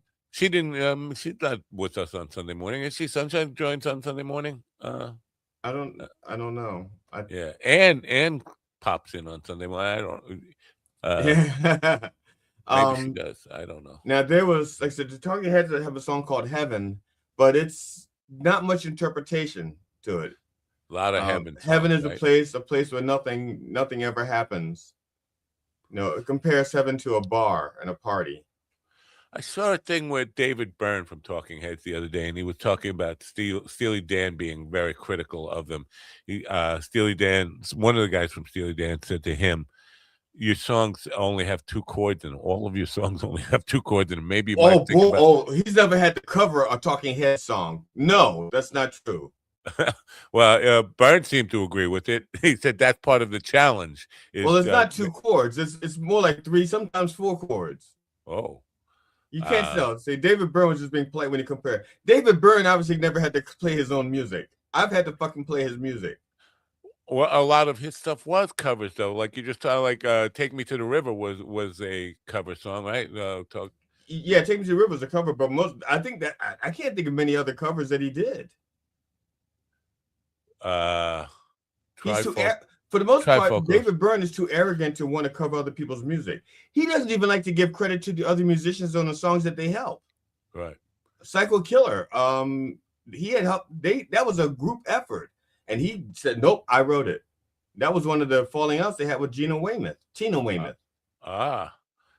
the kind of stuff that will cause lawsuits all the time. Tina Weymouth is like the middle of the song has the French sentence. She goes, "That's all me." She goes, David Byrne didn't speak any French. That's me. As a matter of fact, and I think to rub it in, she when they did Tom Tom Club, Tina Weymouth have a segment where her and her sisters are speaking French in the song. It's like, see, we speak French. David Byrne doesn't speak French.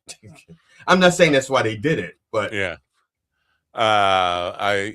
There's so many of those things where people who played parts on arrangements or came up with, but if you came up with words, that's definitely part of the songwriting process, especially just singing and vocals on it.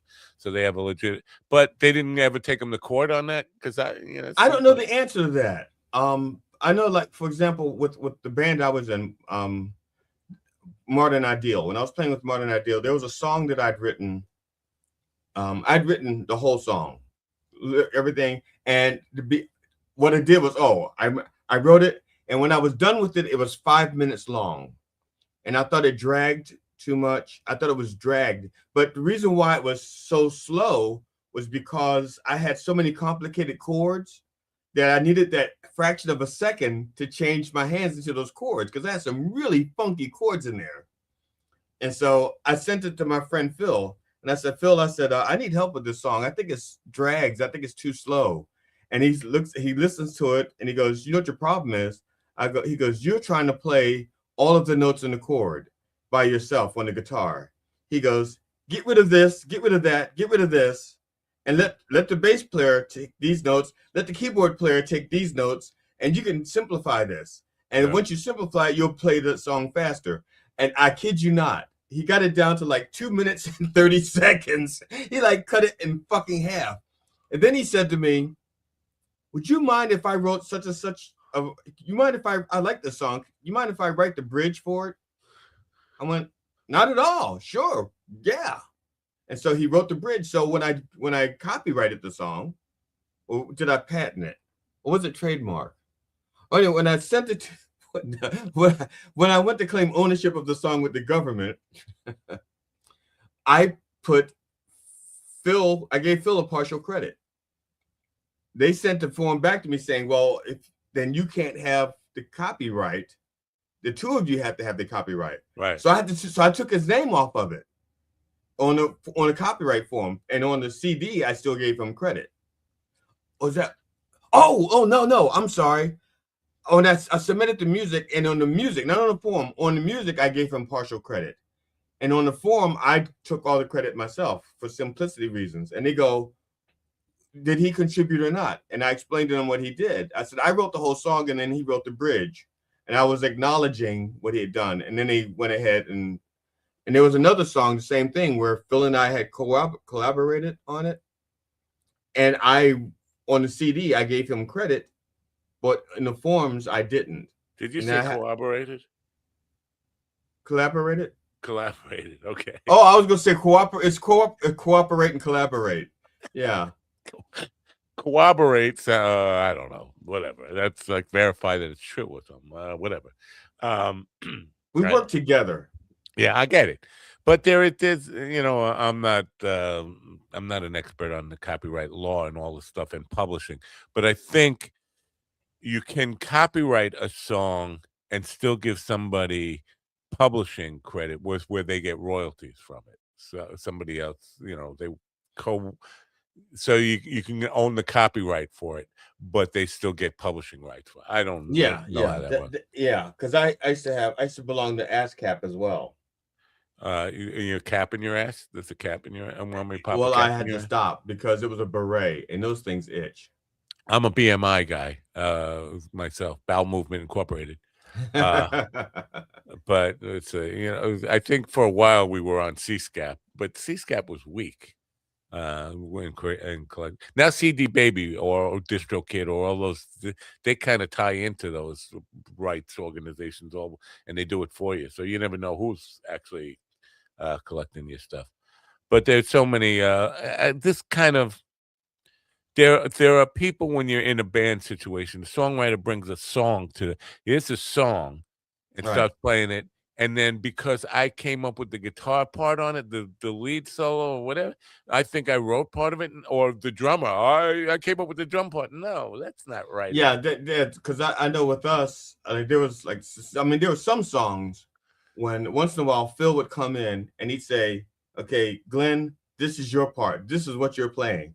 And I couldn't I didn't, it's like note for note, this is what you want. As a matter of fact, when Phil wrote my guitar parts, because he wrote them on keyboard, he wrote the guitar part on keyboard, and then he gives it to me, and and that stretched my ability, because that's a whole different fingering style. And now I'm fingering my guitar like a keyboard, so to speak. And it made me a much better musician. Well, it made me a better guitar player. I never Welcome became to Fingering in the Morning with I'm your host, Don Imus, and this is Fingering in the Morning show. But this kind of a sticky, it's a weird line here, because a sticky widget or whatever you want to call it. But there are cases, and I talked Liberty, who's going to be on tomorrow, the song like Just the Way You Are, Billy Joel, that song did not come into the studio with a jazz kind of almost bossa nova type of, not bossa nova, but a jazz feel to it. Liberty and Phil Ramone created that. Billy Joel just came in with chords and melody. The song has a very unique rhythmic style to it that the songwriter did not come up with. I know it's producing an arrangement, but I do feel like in those cases, the song is a totally different song without those things. They should be given some credit towards that. it's a tough line. Like where do you draw that line, and who makes that decision? And that's why the courts say, well, it's just words and melody and, are the only things that matter in rhythm legal. and melody. Dum, dum, dum, dum. Not everything is singing, you know. The only thing that really matters is rhythm, dum, dum, and melody. You know, I started by saying I had this foreboding, this feeling of doom in my gut, and it's Tuesday morning, right? It turns out it's gas. Well, no, it could be gas. It could be just a tumor. It might be a tumor. It might not be. It's not a tumor. Whatever. A body tumor. Because the 9/11 was a Tuesday morning when it felt like everything was just a beautiful summer day, but end of summer day, and all this kind of stuff. It was a really beautiful day. Calm, cool, collected. But in 1997 or 1998, remember the song Sunscreen? Ladies and gentlemen of the class of 97, it might be 98, wear sunscreen. That thing. In that, he says, the most significant moments of your life won't happen when you're expecting them. They'll happen on a mundane Tuesday morning. It's like, wow, that's a prediction. And I do think there's some truth to that. And that's why maybe that has something to do with this morning. I just feel like there's something about to happen that is, with everything that's going on in the world. The problem with that feeling, if something happens, no matter how small, you can say, see, I felt it, and it'll be justified. That's how people find these omens in God and stuff. This is the sign. I'm waiting on a sign. It's a canary. Yes, there's my sign. A canary showed up in my yard. Yeah, sometimes people come up with really specific things, but I'm not going to be one that says that I predicted this or I knew it was going to happen. But yeah, I get your point there. There's absolutely something to that.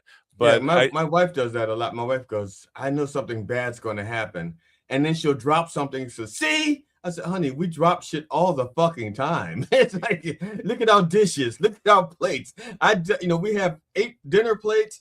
4 of them have chips in them. I'm sorry, we have 7 dinner plates. Because one chip is so do bad. think that there's something to this idea that, and I'm just getting silly here, but that when shit does hit the fan, it's on a Tuesday morning. It's not like I don't know. It's not like when you would expect it. When would you expect it? I don't know. Like a Friday afternoon or around closing time or others. It's an idle Tuesday morning where it just feels like it's just another day, and then boom, the shit hits the fan. And I'm kind of feeling like this, and I have no idea where it's coming from, what part of our existence is going to have this kind of doom and gloom. Could be a terrorist attack, could be I don't know, maybe something in U.S. domestic politics, but I just feel like something big is about to break. Something's coming. I don't know what it is, but it is gonna be great. I don't know if it's gonna be great, but there's also the fact that I've never been right about this stuff. So if I'm feeling this, it's probably a good reason to feel pretty secure that nothing's gonna happen. Because I don't know what the fuck I'm talking about when it comes to big things like that. Nothing's gonna happen. Dun, dun, dun, dun, maybe that's what I should put out there, a prediction that everything's going to be just fine. Everything's going to be great. Right? I should do that. I'll be right on it today. Why is Anthony Bourdain trending today? I have no idea. Isn't he dead? He's been dead for quite some time. That's why. I don't know what he. The funny thing is, he was dead and still producing new shows all the fucking time. They were like cutting it because he had so much footage that was like not used that they were using it to make new shows. I don't want to talk about because he met with Epstein a lot. That's why he was like pictures. I can imagine. I can see that because Bourdain was something of a celebrity. And if you look at their facial features are pretty similar. Although Bourdain is like 6'8", something like that, 6'7". Was he that big? Oh, he was fucking tall. Unless his thinness gave him the illusion of height. I think he was 6 something. I think he's like maybe he was like 6'4", 6'5", but he was tall. I'm 6'9" myself. If you add 9 inches. Well, in that case, I am 6. You're 6 Shaq's big foot brother. minus 4 or something like that. You're Shaq's 6 big foot brother. minus 5. I'm shrinking. So okay, this is totally unrelated, Matt. Uh-oh. What is the worst earworm for you to get? You know, like, because I'm sure there's like there's some things in my head when I hear it, it's done. It's stuck in my head for like a long time. Is there a song that as soon as you hear it, it just stays in your head repeatedly for like? No. What are you immune to? Are you immune to earworms? Well, when it stays in my head, I mean, generally for a day or so, but it's not like something that I don't know. I just don't, because I will go and play something, or generally if I have something like that, like an earworm that it bother me and I can't get rid of it, I'll just go figure out how to play it on guitar, and then before I know it, I've figured that out, and now I'm playing something else, and then okay, I got something else in my head. Generally writing stuff is my own stuff. I have a song that I have not been able to write lyrics for I've had the music down for like 5 years, and I have like the first 2 words of something that's suggesting to me, but there's a block in there that I just don't get past, and that's frustrating. And that I'll walk around with that for fucking months. Like, what the fuck is it? What the hell is it? It's back there somewhere. But when it's something on the radio, I'm pretty quick that it's just if it gets in my head, I figure it out, and once I figure it out, I can move on. And I know that because I write the headline news for the Reverend. I write it at like around 11 o'clock at night, 11:30. Once all the news that can happen has happened, I had to have a shut off time. It's like, okay, if it happened after midnight, I'm not going to talk about it usually. And so by midnight is when I'm typing it up, and sometimes I'm still awake working on like 1 o'clock, 1:30. And I'll fall asleep at my computer. And when I fall asleep doing that stuff, I hear new music. It's like new songs and music and stuff, and it's coming in my head. And I'm like, oh, that is such a neat melody. I got to write that down. And then I realize I'm sleeping. And when I wake up, it starts to fade away. I don't have it long enough for me to be able to repeat it. See, you just kind of when you're talking there are people.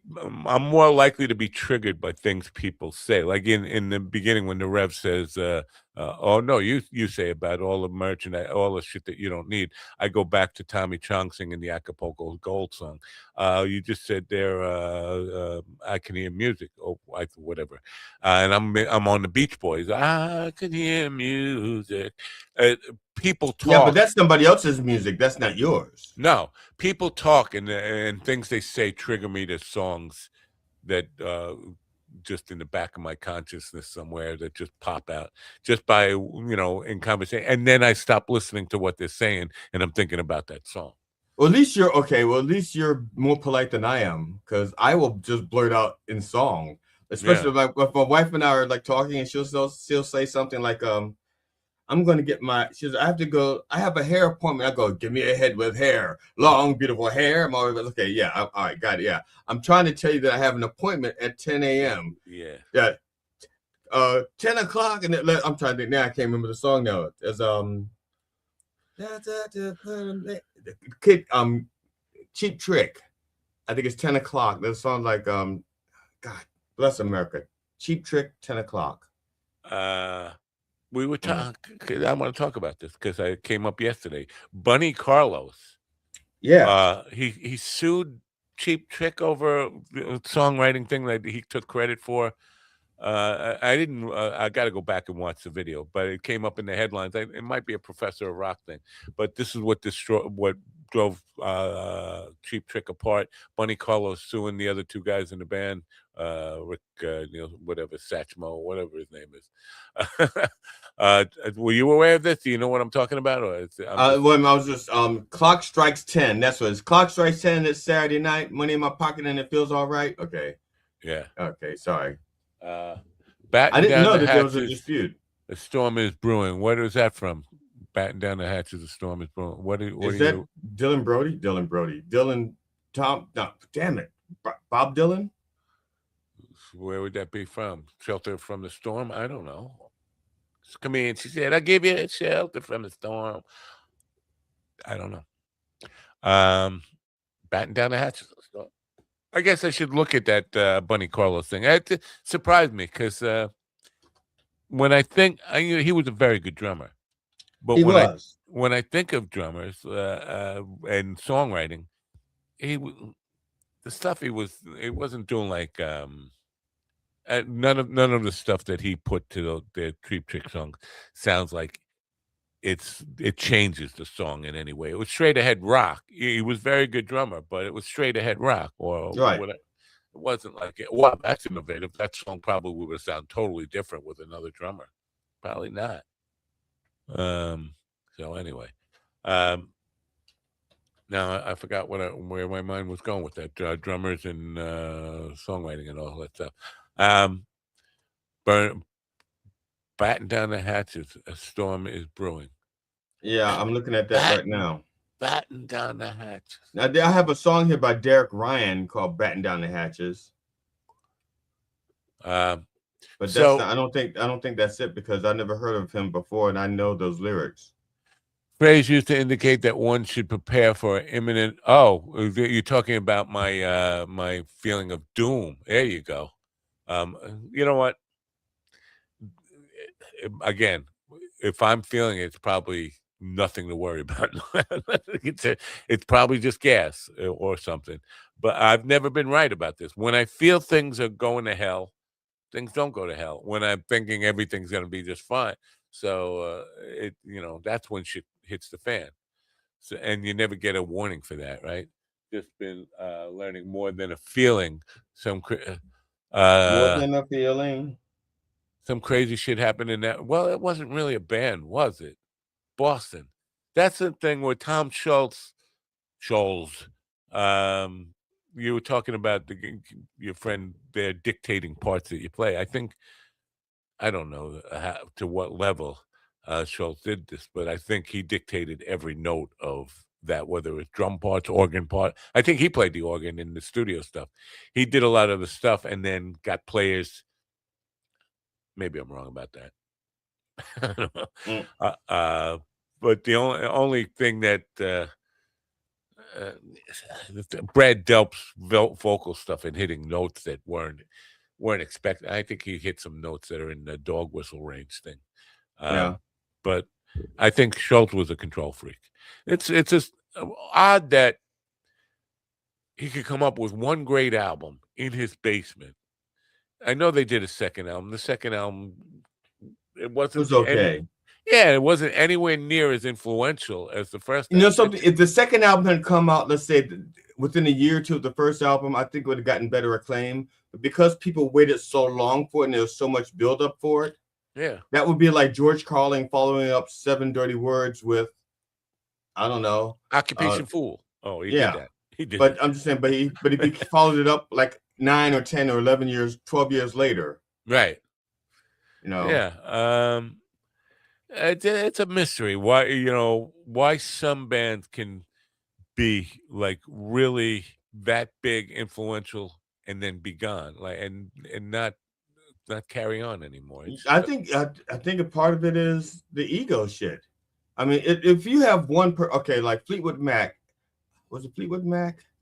I think it was the Rumors album. What was it? Fleetwood did like almost all the writing, and he was like a fucking Nazi. And at the same time, like strung out on coke or alcohol or something, and nobody else could contribute. It had to be all him. You're asking for trouble. You're heading for disaster, especially since, I mean, not that I'm an expert on this because everybody knows my band, right? Okay. Which one was that? That was my. I haven't done a cricket in a while. If I had to ask you your favorite song of all time, could you name one? I could name 2. See, I know it probably changes over time, like depending on the time and space you're in. One song will always be my favorite because I wrote it let's put this in. There's a song I liked a lot, a whole lot. It was by Oingo Boingo. It was called Just Another Day. And I liked it so much. I used to listen to it like 10, maybe 12 times a day, every day. It just there was just something about that song that just made me feel a certain way. And I said I was going to write a song that made me feel that way. So that I'd have my own song and I did. I wrote a song that I feel that way about. It's called I Haven't Got a Clue. Now, it's not the greatest song in the world, but because the way it makes me feel, that's my favorite. But another song that I really, really like that someone else wrote that moved me to want to be a better songwriter, 2112 by Rush. Wow, you're going really... and that song is like a 21-minute song, but it has like all these different parts. It told the whole fucking story. That's what I'm thinking of when you see you were just talking again and triggered me to a song and I couldn't figure out what it was. If I had a song that I could sing for you, I'd sing a song to make you feel this way. John Denver, Sunshine on My Shoulders. That's not my favorite song, but just you saying that, if I had a song that, I thought about this yesterday. My favorite song of all time, and this is right now, because there are times when I said, "Hey Jude," by the Beatles. Yeah. He ain't heavy, he's my brother. That song, I mean, and that's a constant that comes with me. I mean, I always come back to that song because there's just so much that the lyrical content. I think the vocals on that, the lead vocal and the harmony on that, it's just like I don't think a pop song gets any more moving to me than He Ain't Heavy, He's My Brother, because the message of it is also, and of course now I don't talk to my brother, so look, there's a Beaver Man popping in upside down. Did you wait? He popped in upside down. I put him out. Good morning, Beaver. Do you not know what it's Tuesday? What the fuck are you doing here? I'm on vacation. Can you hear me? Yeah. If it's Tuesday, it must be Belgium. You don't even know. Well, I don't know. I'm in New Orleans. You got some. What's going on there? I hear what's going on. It's like things going on. I hear. Yeah, well, they're doing Mardi Gras, but the National Guard is here also. Is it Mardi Gras? It's Fat Tuesday? No, they're doing all their celebrations leading up to whatever Fat Tuesday is. So when we first got here on Sunday, there were a bunch of parades. The parades went like all freaking day. And we were on one side of the parade, and we had to get to the other side. So we would have to wait for a lull in the parade and for the sheriff's department to let us through. How come you didn't invite me to come with you? You don't love me. I totally would have. I would have said, hey, but Louisiana's it's a far drive. I know GD would have gone. GD would have. Oh yeah, you fucking right. I would have. Especially if I got a chance to perform there. That would be another state. I don't think they even do comedy here. I mean, it's all. No, they do comedy there. They do comedy there. Do they? I know they have like a state theater up the road. They have like a theater up the road and Wanda Sykes is going to be here, I think, in April, which would be a good show. I don't know about like small venues because everything that we've seen, obviously everybody's drunk, drinking a lot, high. I didn't know weed was legal here. Everything smells like weed. So, so I would love it there, is what you're saying. Yeah, basically. Yeah. Not a lot of hot chicks. Haven't seen that much going on. Because they're dudes. I don't know if you know this about New Orleans, but I think all of the chicks are dudes. Not that there's anything wrong with it. I have no problem with that. If you're hot, if you're working it, if you look like a chick and you're a dude, I don't really care as long as you're looking good. I don't give a shit. It's funny. Now I have to go. They have to smell like a chick for me. I mean, if you're making the effort, you got to smell like a chick. I don't. That's. And I learned that because I was in a room and I was like, why does that guy, why am I drawn to that guy? That's a man. Because he was wearing opium. He was wearing opium. I love opium. I was engaged to a nymphomaniac, and that was Lucky. her cologne. Oh, sorry. And she wore opium, and so probably for like 20 years, the next 20 years of my life, every time I smelled opium, I was ready to like start banging something. Well, I just gotta be careful about how I say this. There's somebody is on my Facebook. Somebody follows me, and now all of a sudden I'm seeing her feeds all the time. A comedian was a trans comedian, and Eddie Izzard. No. And it's not Bailey Pope, so don't guess that one either. Damn, Bailey Pope. She keeps posting like hot chicks and you know, you bring out your inner woman, whatever, like really on the pro trans agenda. Like everybody should be this, and she's posting all these hot pictures, and then she posts this thing from a comedy show, a stand-up comedy show she did, and she's actually standing there with the mic, and she looks like me in fucking drag. I'm sorry. I feel bad for her. Like you imagine yourself as this hot, beautiful, sexy thing, and then you look like me in drag. I'm sorry, that's an awful way to go through life. I feel bad. But is she happy? But is she happy? I can't imagine she could be. I mean, guys, you never know. Yeah, it could be, but I can't. They're imagine. A comedian. There's levels of happiness when you're a comedian. I'm not happy. The bar is low. Happiness bar is low when you're a comedian. Yeah, just from a just looking at it from the imagination point. Think of me in a dress, and if that doesn't turn you off, then there's something wrong with you.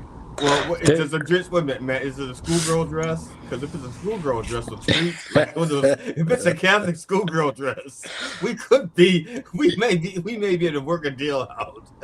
Yeah, can you make yourself look like a manga character? Yeah, or like one of the 88s from think of the hot Kill Bill. Hold on. Kill Bill Volume 2. Imagine the hottest woman you can imagine at all, and now that's easy. You see her in your mind, and now replace the head with this. Oh, that's terrible. Yeah, I know exactly. So I can't imagine. That's tough because first of all, I can't decide on which woman is the hottest woman in the world because it depends on my mood that day. I think your wife just wrote that down. He can't decide on who's the hottest woman in the world. Yeah, because usually it's Selma Hayek. Yeah, when she was in Dusk Till Dawn. Is she aging out? Like she's got to be like 60 or something, right? But she still looks good. She looks amazing. Yes, she's phenomenal. Really? Yeah. I just want to mention something. Sunshine had written "Crazy on You" for the songs, and that's I love that song. As a matter of fact, that's the reason why I bought a 12-string guitar. I learned to play the introduction, but I wanted a 12-string guitar to do it.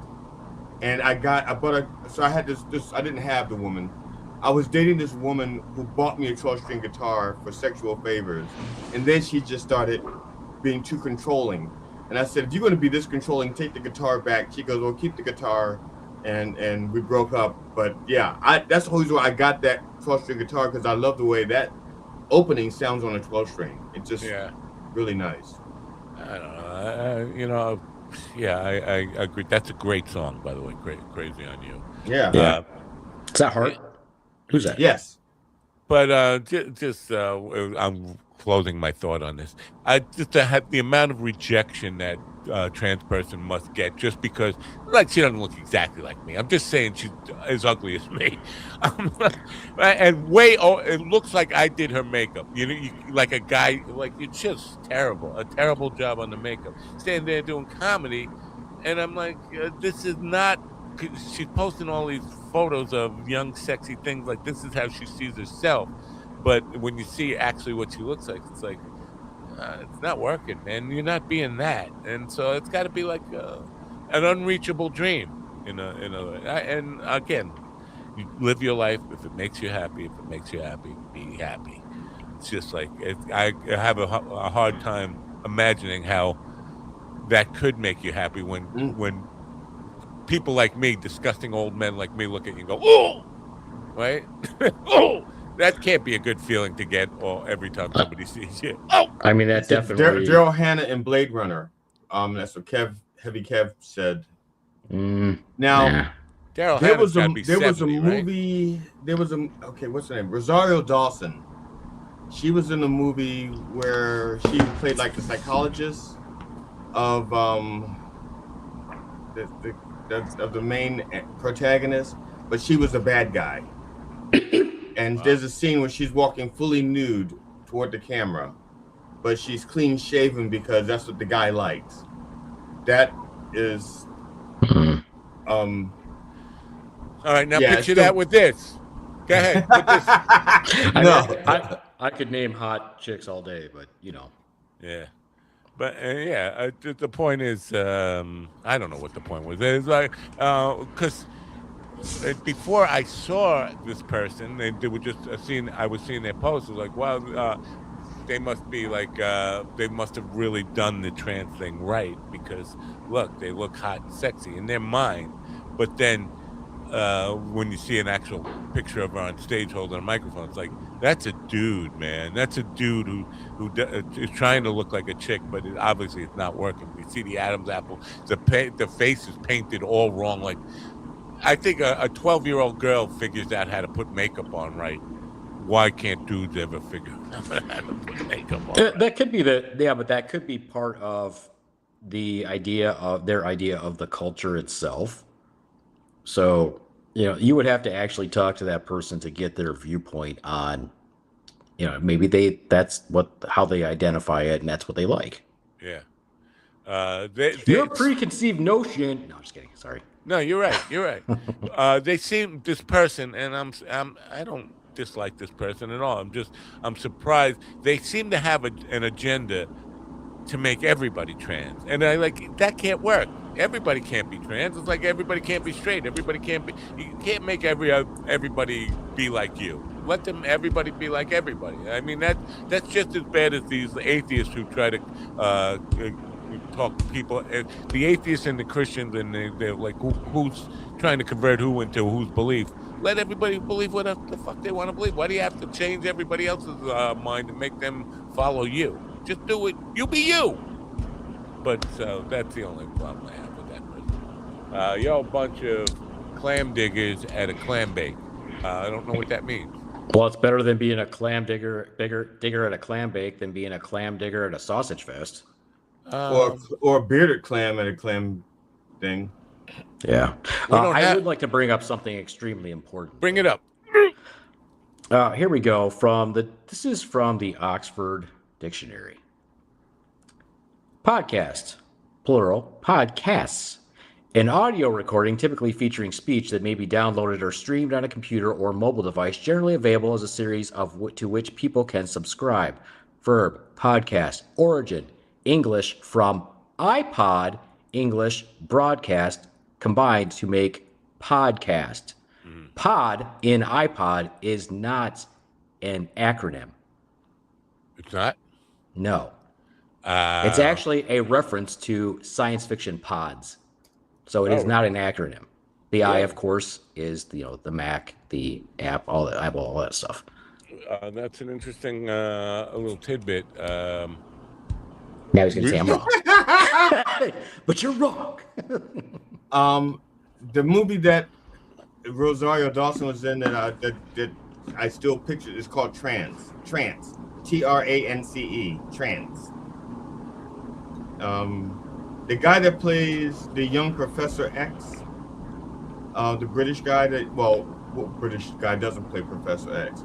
The one who plays the young one who can still walk. That's the one who's in it. He's the protagonist. I can't remember his name. McGowan. I don't know. Who was Ian, the guy? I don't, but you can smell me if you want, Ian. The guy who said he invented podcasting, he was suing Adam Carolla. Oh, that was Jackie Martland. Jackie Martland, didn't he invent the podcast? No, I mean before that. Before that, the guy who invented RSS distribution was claiming the right to all podcasts at one point. He was suing Adam Carolla and all this stuff. Mark Maron.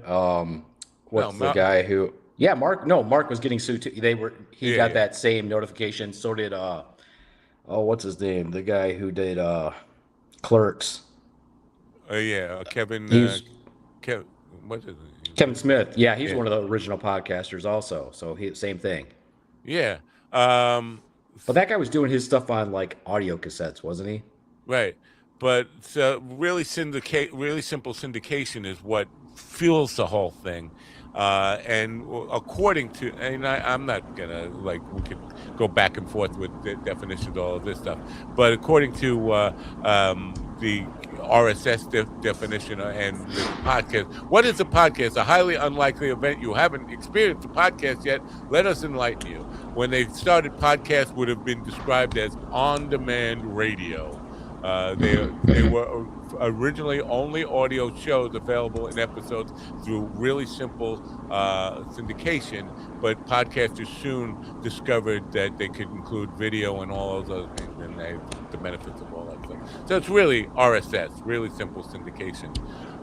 But on demand seems to be portable on demand. And you mentioned iPod. iPod was originally from portable on demand as well. So but the reference to iPod, the pod in iPod, does not come from that. It's a sci-fi reference. Yeah, but it's what not about the pod and podcast? It's not an acronym. It's not an pod acronym. and iPod maybe, but what about the pod and podcast? Because I thought pod and podcast did come from portable on demand. No, the pod and podcast comes from the combination of broadcast and iPod. How about LilyPod? Well, I mean, I'm not a frog, so I don't know. Yeah. Well, I just screwed you up, didn't I, with that little LilyPod thing?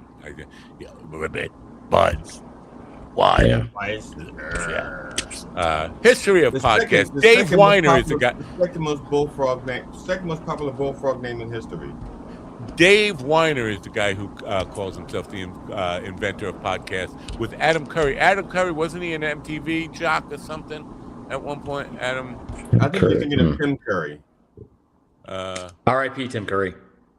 Podcasts were previously known as audio blogs.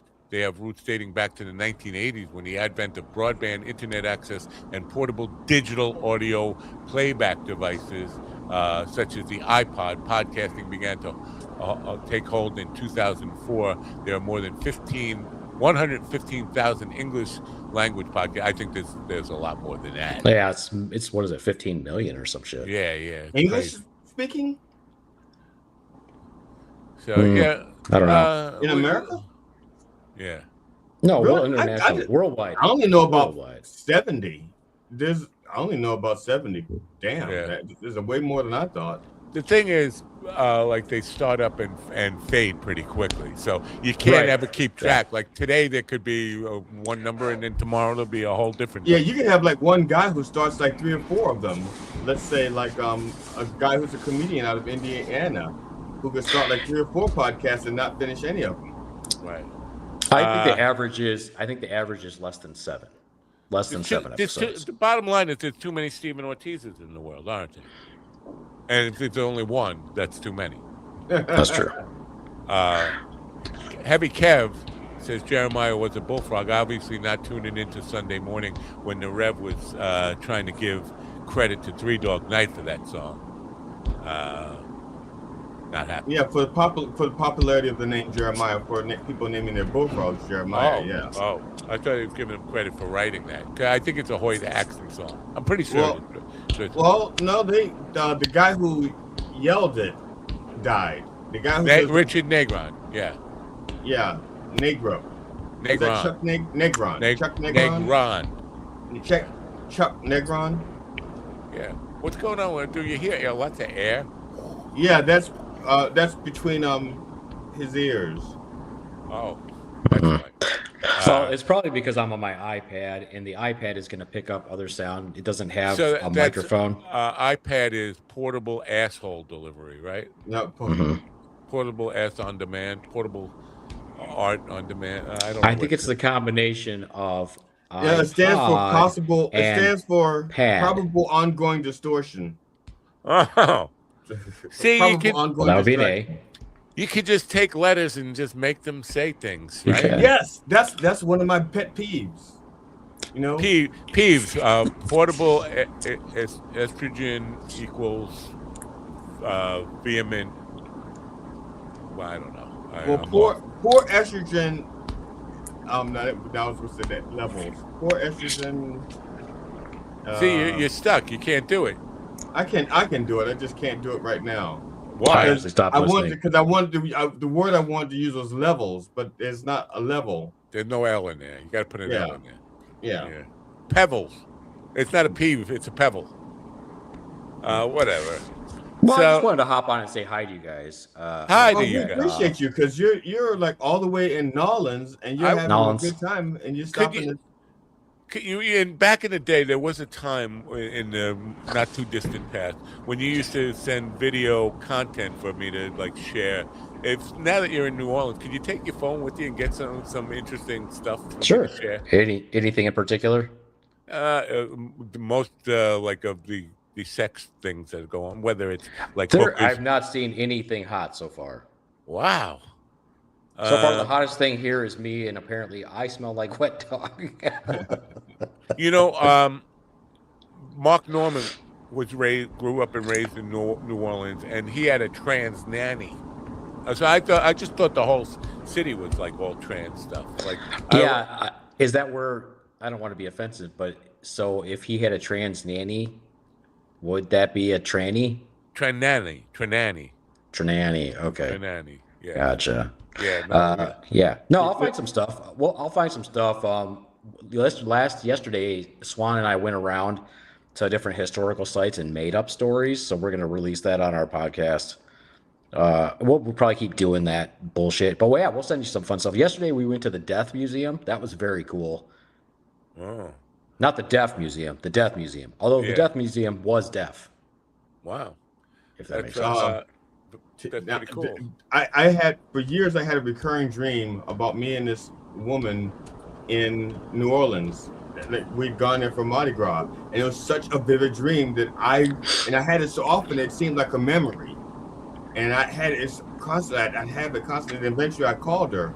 I said, "Did we ever go to Mardi Gras together?" She goes, "No." What makes you think we went to Mardi Gras together? I said, I keep having this dream that we're in Mardi Gras together. And she goes, "No, we've never been to Mardi Gras." Yeah. Have you been to New Orleans? Oh yeah, I've been to Louisiana. I have not been to New Orleans. Do everything turn. I don't think I've been to New Orleans. I don't know. I used to have every major city that I went to. I had a map. Back then, they used to buy maps. And that was my way of showing that I went to a place. I'd go to a gas station and I'd buy a local map. And I had this huge map collection. That got destroyed in a flood. And so now I don't remember all the places I've been because that was how I kept track. One of my biggest regrets in life is that the only time I've spent in New Orleans is in a motel room overnight and didn't go to because I was on my way from the East Coast to the West Coast and just stopped there overnight. And I didn't even see any of the city at all. So I've been to New Orleans to watch television in a motel room till I fell asleep and woke up and got back on the road. See, that's what I think. That's what I think happened with me. I think I passed through New Orleans, but did not see New Orleans. Yeah. That's what I think. But the only way I would know that is if, like I said, I don't know how you guys kept track of where you've been in, but I used to do it with maps. I used to always Did you do it with maps? Huh? Did you do it with maps? Yeah, I did it with maps. I used to go to gas stations and stop and get a map. And then when lottery tickets started coming out, because they were only in certain towns. They weren't national like they are now. If you bought a lottery ticket in New Orleans, you had to if you won, you had to be back there and so I would buy lottery tickets locally. But that all got lost too, so I couldn't remember all the places I'd been to. The only way I'm better than you in this story, and I am better than you in this story, is that I didn't have to stop at gas stations. I had the big road atlas books where you had maps to every. I had the atlases, but for souvenirs, I would, because I could get an atlas and mark down and say I was here and not be there. But the only way to get something that was there was my way of saying yes, I was there. Oh, that's fair. I had a map on my wall, and you might remember this, Matt. At night, radio stations would shift and change, and so I'd have different pins in my map of every station that I heard. Well, even though I never left Columbia, Maryland, I was still living in Columbia, Maryland. I wake up and they're I heard that station in Mexico, and I have a pin there. I heard that station in California, So when you come talk about picking up souvenirs in little cities, chlamydia doesn't count? Yeah. No, that's not a souvenir. That's more like a Neither's a map. It's a souvenir for me. Look, I was cheap. It was $1, okay, or 50 cents. I thought they were free. Well, some of them were free. Some were free. It depends, you know. I hate to encourage criminal behavior and stuff, but very often I will get a email or text message from Michael's Arts and Craft Stores that your order is ready for pickup, and they put it up in the front of the store, and this is in every Michael's that I've been to, and there's a rack, and there's like alphabetized, and there's just like N for Napo, and you go in, you grab it, and you leave. Nobody questions you. I would not encouraging people to break the law, but just to fuck with them a little bit. Just go in there, run in there, take a package, and run out. Well, they probably have a camera there. I mean, true, they probably. But they're not checking ID, and they're not stopping anybody. You could be in and out of there. What are they going to do? Facial recognition? Somebody stole a paint or something or a canvas or whatever it is that your order is. It's just weird that you can just go in and take stuff, and nobody's there to even check or like check it all. Okay, he took that. Yeah, but who wants crafts? Yeah. I mean, are you kidding? Their singles are great for like your neighbor and grilled cheese. You get some good craft singles. You got some good grilled cheese. Yeah, Sunshine, you're right. There's a lot of good local people that are playing like saxophone, drums. We got kids playing on like the 5-gallon plastic buckets, all those things. I can send you guys some. Well, everybody plays a 5-gallon bucket. That's so not necessarily well, but yeah, I can always send you guys some clips. But of course, they're going to make me tip them. Is it warm down there? Is it summery? Is it or at least mid-springy? Mid-springy. No, I think I'm pretty sure it got up to 71. Instead of just give them a big. Okay, go to a bar, and then sometimes there's like this big bowl filled with business cards. You know that they go in there and grab a handful of business cards, and when you walk up to the kid, say, and when you look for an agent, call me. And you give him the card, see, and that way he's like, "Wow, I got it." You know. That's cruel. I have given out some stickers. We went to the Old Absinthe Bar or Old Absinthe Tavern or something like that, and I had absinthe for the first time. So Did we had your heart grow fonder? No. All right, I'll be down there tomorrow. Yeah, no, but she kept saying anus all the time. She's like, "There's anus in this." I'm like, "Anus? What do you mean?" They hate us because they ain't us. Yeah. But yeah, no, I just popped on to say hi and all right, pop off. Plug my podcast. All right. Which is a real podcast. And that's the Left Door. Check him out on the Left Door on the left pod on the last pod on the left podcast. No, best podcast is the last podcast on the left. That is the best podcast in the world. When you say podcast, because you've been doing it the longest. They've been doing it longer than us. And you're number 2 in Norwegian. No, we in comedy improv, we're usually the top 1 or 2. The podcast that we keep flip-flopping with is called Papaya. Have you ever listened to them to find out why you flip-flopping? No, I think I'm gonna message them and be like, "Do you guys wonder who the fuck we are? Because we wonder who you guys are." I'm assuming they're a Norwegian podcast. And then if you go to top podcasts in Norway overall, we're pretty consistently in the top 80. We're beating the shit out of Joe Rogan and Amy Poehler.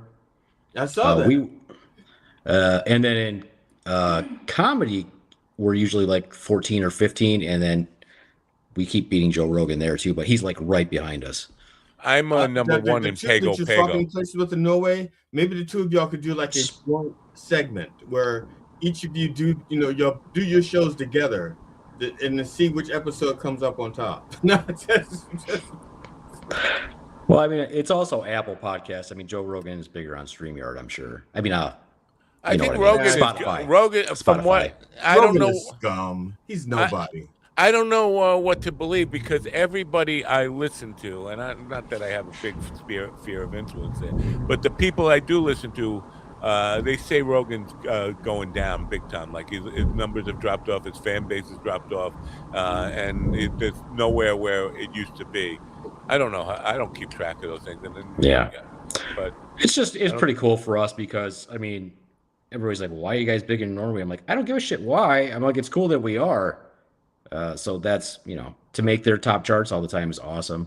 And then I was skeptical, so I contacted where we get our stats from, which is our we use Buzzsprout to stream. They're our platform, and I just made sure that they screen out bots, and they run that IAP software or whatever it is that screens out bots. I contacted. I looked up. We usually look at our stats on Rephonic, and Rephonic isn't exact because you're a smaller podcast. They're giving you estimates of where you land, but they're considered to be one of the most accurate. And then I checked also, I think it's Podcast FM to see if it matched up with Rephonic, and it did. So I'm like, so we are doing actually really well, and we've started making the U.S. charts, but in the subcategory. So we've been starting to make the top like 300, or I think they go to 250 in the US for comedy under the subcategory of improv. Yeah. I literally am number 1 in Pago, but the thing is, Pago, I believe has a population of 20 people. Less than that, I think, 16 or something. And the reason I'm number 1 there is the minors. I don't know. I know somebody who was born and raised in Pago. He was a consultant for a company I worked for, and I know he told his family to listen to it. But when it does come up that like we get like 20 listens or something from Pago. So I mean, that's cool. I mean, it's still awesome though. I mean, that's great. Yeah, so I'm number 1 somewhere in the world. Yeah, exactly. To us, it's a huge deal. I mean, we like it. It's awesome. All right. You go enjoy your vacation, man. I'm jealous. I am very jealous of you. The population of Pago as of 2010 was 3,660. Wow. When I knew this guy Kurt, who was born and raised there, 1997, 98, and I still know him, and he knows I'm doing this. He said literally it was like in the handfuls of people who were actually living there. There were lots of people came to visit there for some reason. I don't know why. But you can also say X amount % of the population listens to you, which is cool. Yeah, now as of 2026, it says the population was 2,843. So now I'm thinking now the 800 people. I was talking about how Samoa breeds linebackers. I bet you those 800 people left to become professional athletes, or they work in the cruise ship industry because they're like Puerto Rico, some of the places where there's like a lot of poverty or not a lot of populations, they will go into the cruise ship industry for jobs, for work. You know why the right wingers were freaking out about Bad Bunny, by the way? His hair. Because the president of Puerto Rico is a pedophile. I don't know if you know about that. I didn't know that.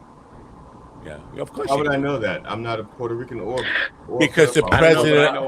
I know our president tried to get the president of Puerto Rico on the phone, but it kept just getting a busy signal. Right, or an echo. The president of Puerto Rico is Donald Trump, of course. Oh yeah. That's the joke we were making, but whatever. Yeah, I have to explain that to him. He's a little slow. Whatever. All right, you guys have fun. Get me some video. I was literally thinking I of promise the mayor. I'll get you video today. Their governor. You're boring him, GD. You made him all bored. Look, he had to run away. He was so bored with you. He's still talking. Is he? His lips are moving. I mean, I don't know if there's sound coming up. Well, put him back in the room then. Can you put him? He has his own. He could pop himself. Yeah, sorry. I'll have Swan do you some videos also because we're working on her British accent, so it'll be ridiculous. Now are you working on her British accent just like you worked on her jokes doing her? Yeah. Oh, it's great. Yeah, I'll send you guys a video of her British accent. Send her. Yeah, her doing a Jackie Martling joke with her British accent. It's hard enough to have her do the Jackie Martling, but we'll have her do Jackie Martling jokes. So actually, we could have her stop some people and do one of her jokes for people, and I'll video that. That would be hilarious. Oh, that will be good. Good content. Yeah. All right. All right. Make sure she's on the release form. That's all I'm saying. All right, that's fine. All right. Bye. GD, can you do a British accent? Yes and no. Maybe. No, because here's the problem. I used to do a Worcestershire accent because I had a friend from Worcester and I could do her accent very, very well. But she died like during COVID. And so I haven't done that very well. And usually when I do a British accent, I mix up different areas because they have like different accents for different areas. So I may start off with a Liverpool and wind up with a Manchester or something like that. So that's why it's yes and no. Well, why do you think? What do you think is the key to that? Is it having a good ear? I think I have a good ear for music and stuff, but I can't do an English accent to save my life. And during the podathon, and I had been up for 30 hours already. Carl had some of his friends on who were from some part of the UK, and they challenged me to do a English accent. After I told them I can't do it, they're, oh, let's hear you do it. And I did it, and they're like, well, we didn't mean you should sound like a total retard. And that's the basic. I can't do it, and I don't know why I can't do it. Like, now, I used to do the English accent based on like, it wasn't the accent, like the Monty Python characters. When I would impersonate them, I would be impersonating a British accent, but I could not do my own voice in the same accent. I could only do their voice in the accent. So again, it's, you know, I can do my voice with a British accent, but I get my dialects mixed up, and then it hurts people's ears. Yeah, you know what? I was very good at accents. I fool a lot of fucking people when I'm on my game. Sure. I don't know why. I know if there's some trick to it, and not like I want to really. One thing I really, really need in my life is to be able to do an English accent. I just confused to why I can't even come close to it, and I'm not going to try.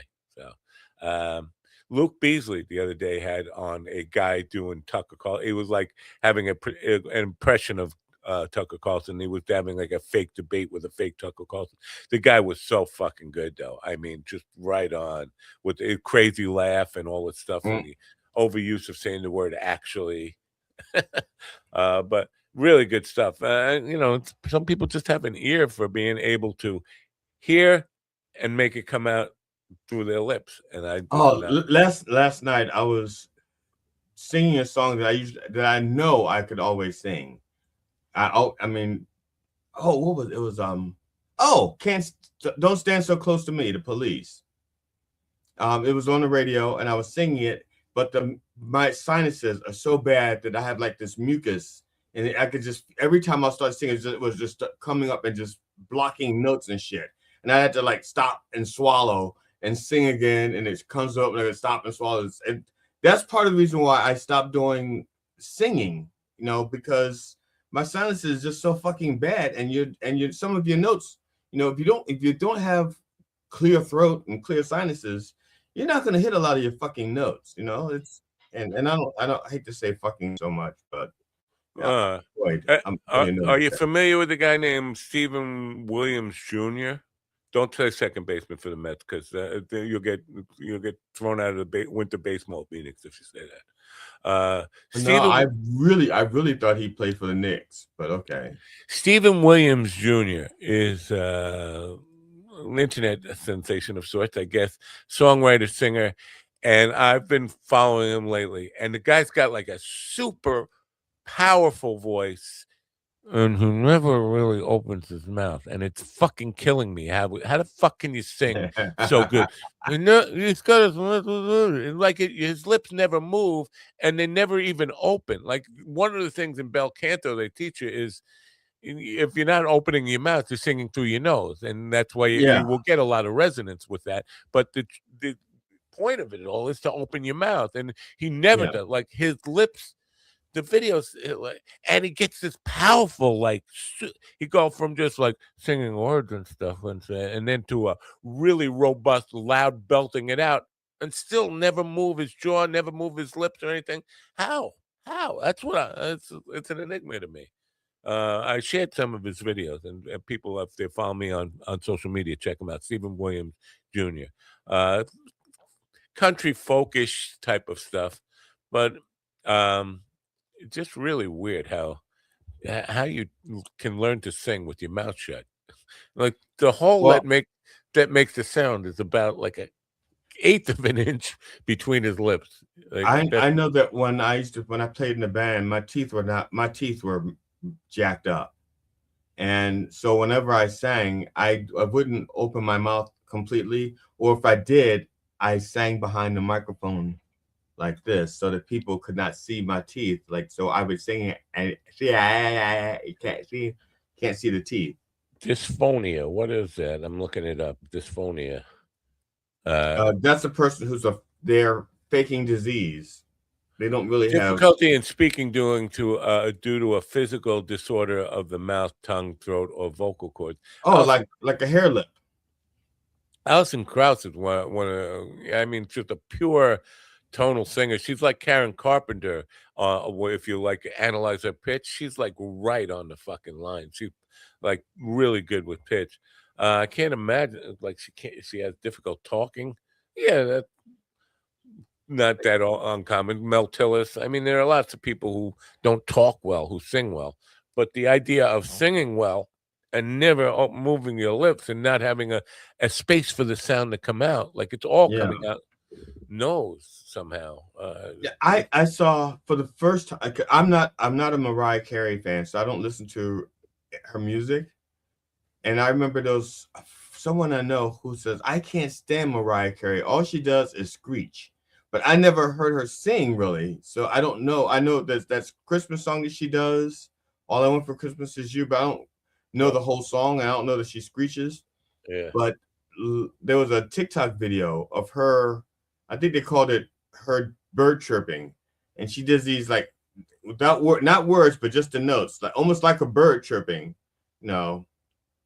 And she hit some really fucking high stuff up there. Yeah. Wow. Now I don't know if it's Minnie Riperton high or not, because Minnie Riperton, part of that now, I have been far away from Minnie Riperton enough that a lot of it's myth. You know what I'm saying? You know what I'm saying? I don't know how high her range is anymore. It's just myth to me. Is she still alive? Minnie Riperton? No. Oh. So her range is really limited. No, she died in 1979. She probably died from hitting that note, right? That or lion infection. Remember she did that cover album and the lion attacked her? No, I don't remember that. Yeah, it was, and funny because it was a photo shoot. They also were shooting video at the time, and she was posing with a lion, and the lion sniffed her hand, and then he started to lick her hand, and then he fucking attacked her. Minnie Julia Riperton was an American soul singer and songwriter known for her 5-octave vocal range and the use of the whistle register. Her 1974 single "Loving You" is her most famous song. I never heard it called the whistle register. Dog whistle register, right? Mm-hmm. That's what it. Oh boy! But maybe that's a shame. She died young. I mean, she had her biggest hit in '74 and was dead in '79 at 31. Wow. Terrible. Okay, Minnie Riperton attacked by a lion. I'm going to see because that's got to be. I think you got mixing up with Roy from Ziegfeld and Roy. Okay, the incident involving Minnie Riperton and the lion is a well-known and celebrated moment in music history. Well, I didn't know it was celebrated. Yay! Go Lion! Go Lions! It occurred during the promotional photo and video shoot for the album Adventures in Paradise in 1974. The lion, known as Simba, was depicted on the album cover, and Riperton's record company wanted to shoot a commercial that mirrored the album cover setting with a lion. However, the lion they used was different from Simba, which Riperton found less chill. Despite the fear, Riperton remained composed, stating, "I wasn't as frightened as everyone else. The lion reportedly wanted to play with her, and her husband, Richard Rudolph, came to her defense. Wanted to play with her, and her husband, Richard Rudolph, came. I thought the lion wanted to play with her and her husband. The lion wanted to play with her, and her husband, Richard Rudolph, came to her defense. The incident has been shared in vintage TV clips and music blogs, highlighting Riperton's bravery and the elegance of the moment." And it's on YouTube. You really stay away from lions, people. Lions, tigers, and bears, just don't fuck with them. I know you can see people on the internet who maybe raised them from a cub and they don't get eaten. But chances are, I mean, even my little cat, sometimes she gets nasty. She comes up, she wants to be petted, and then eventually she'll just get tired of it and turn around like what the hell happened? You don't want that when the thing is 1,200 pounds. I'm just saying. I got bit by a lion cub who was about, because I can still hold it in my arms, I'm going to say it was like maybe a month or two old. Because I don't know how fast lions grow. But it was the size of a small dog, bigger than like maybe the size of like bigger than a pug. Let me see. I was 13 though, so I was a lot smaller than I am now too. I'm trying to figure out. It was big enough that when I held him, his paws and neck and stuff was above my shoulder, and his butt was down in my belly. But anyway, he was big enough, and I was holding him because they wanted me to get familiar with him because I was going to be holding him in a parade where I was dressed as Tarzan.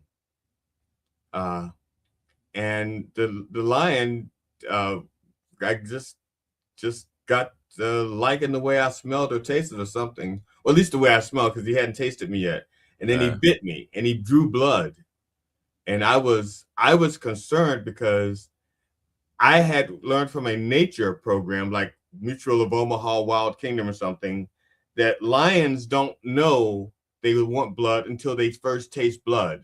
Yeah. So if you raise them on cat food, or if you raise them on processed food and they don't have blood, they don't know that they don't have the instinct for blood. But once they taste blood, that's what they want. And so the lion bit me and got his first taste of blood. And I'm thinking, oh shit, I have ruined this lion's life for the rest. Whoever handles him next is going to be like, give me that fucking finger. Give me that hand. Especially if he likes black people's blood. I mean, bottom line, folks, don't lions don't mess with them. Just leave them alone. Lions, tigers, and bears, sharks, crocodiles, all these dangerous animals. Just don't fuck with them. How about that? There was a TikTok video. A lady she's a zookeeper, and she takes care of the crocodiles or the alligators. I'm not sure which they were, but the cage was open, the glass was open, and they were sitting out like this with their, like, there's a wall here, and both gators had their heads like this outside the wall. And the lady walks by and she goes, they love to have their chin scratched. And she's scratching one like this, and he's just doing this. And then she goes to reach the other one. He goes, and she goes, he wants food. I don't have any food tonight. Then she went back and started scratching the other one again. And the other was like going, yeah. The other was like, fuck, don't scratch my chin. Give me food. But I just thought that I don't trust that alligators can be trained. I don't trust that they can. I don't trust any of these crazy animals. I don't trust any animal that still has a reptilian brain. I don't honestly believe that reptilian brain creatures can be trained. I think they can be conditioned to behave a certain way under certain conditions, which is not the same as being trained. I don't think they can be trained. Somebody out there saying, no, my alligator is trained.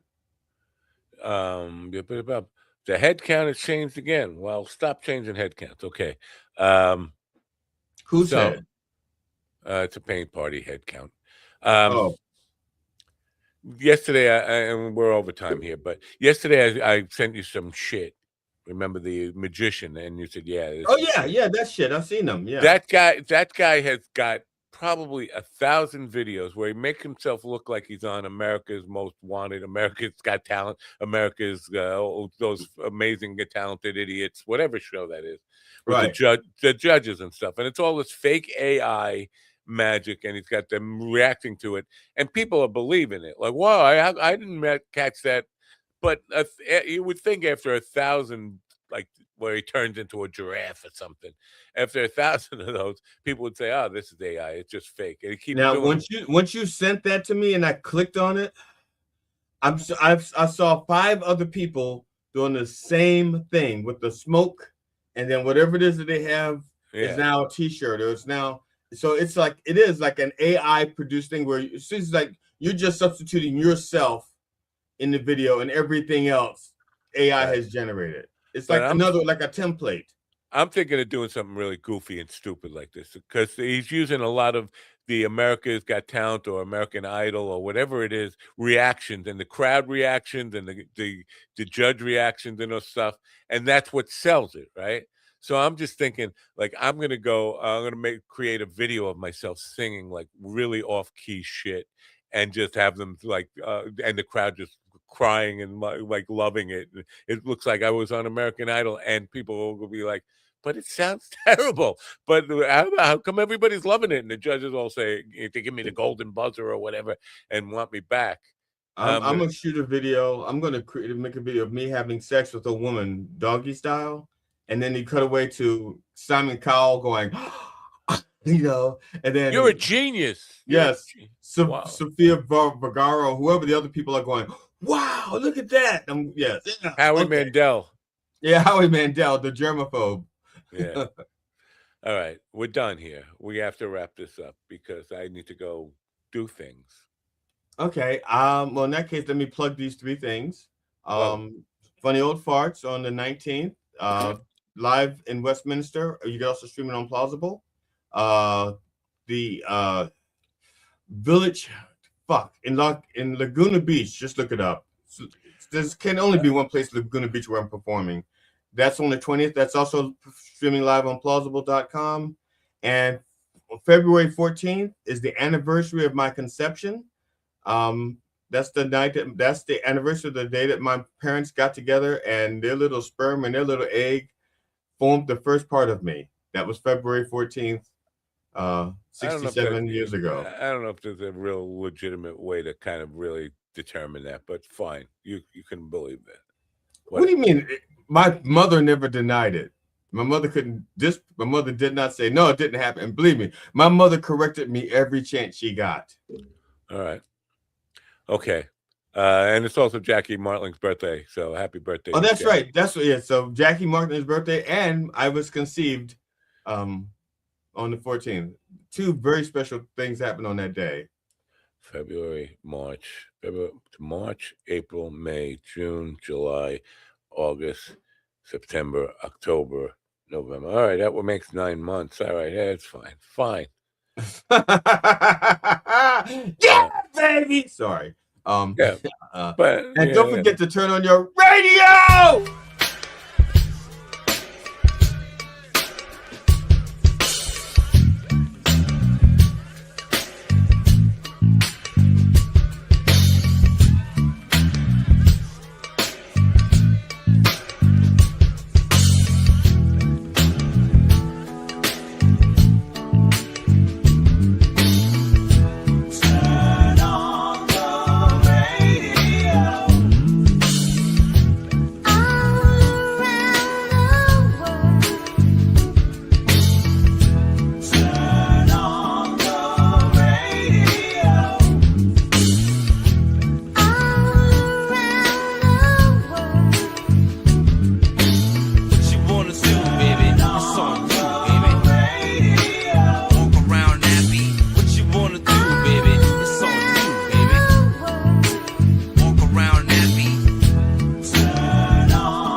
Listen to me, listen to me, listen to me now. Listen to me, listen to me, listen to me now.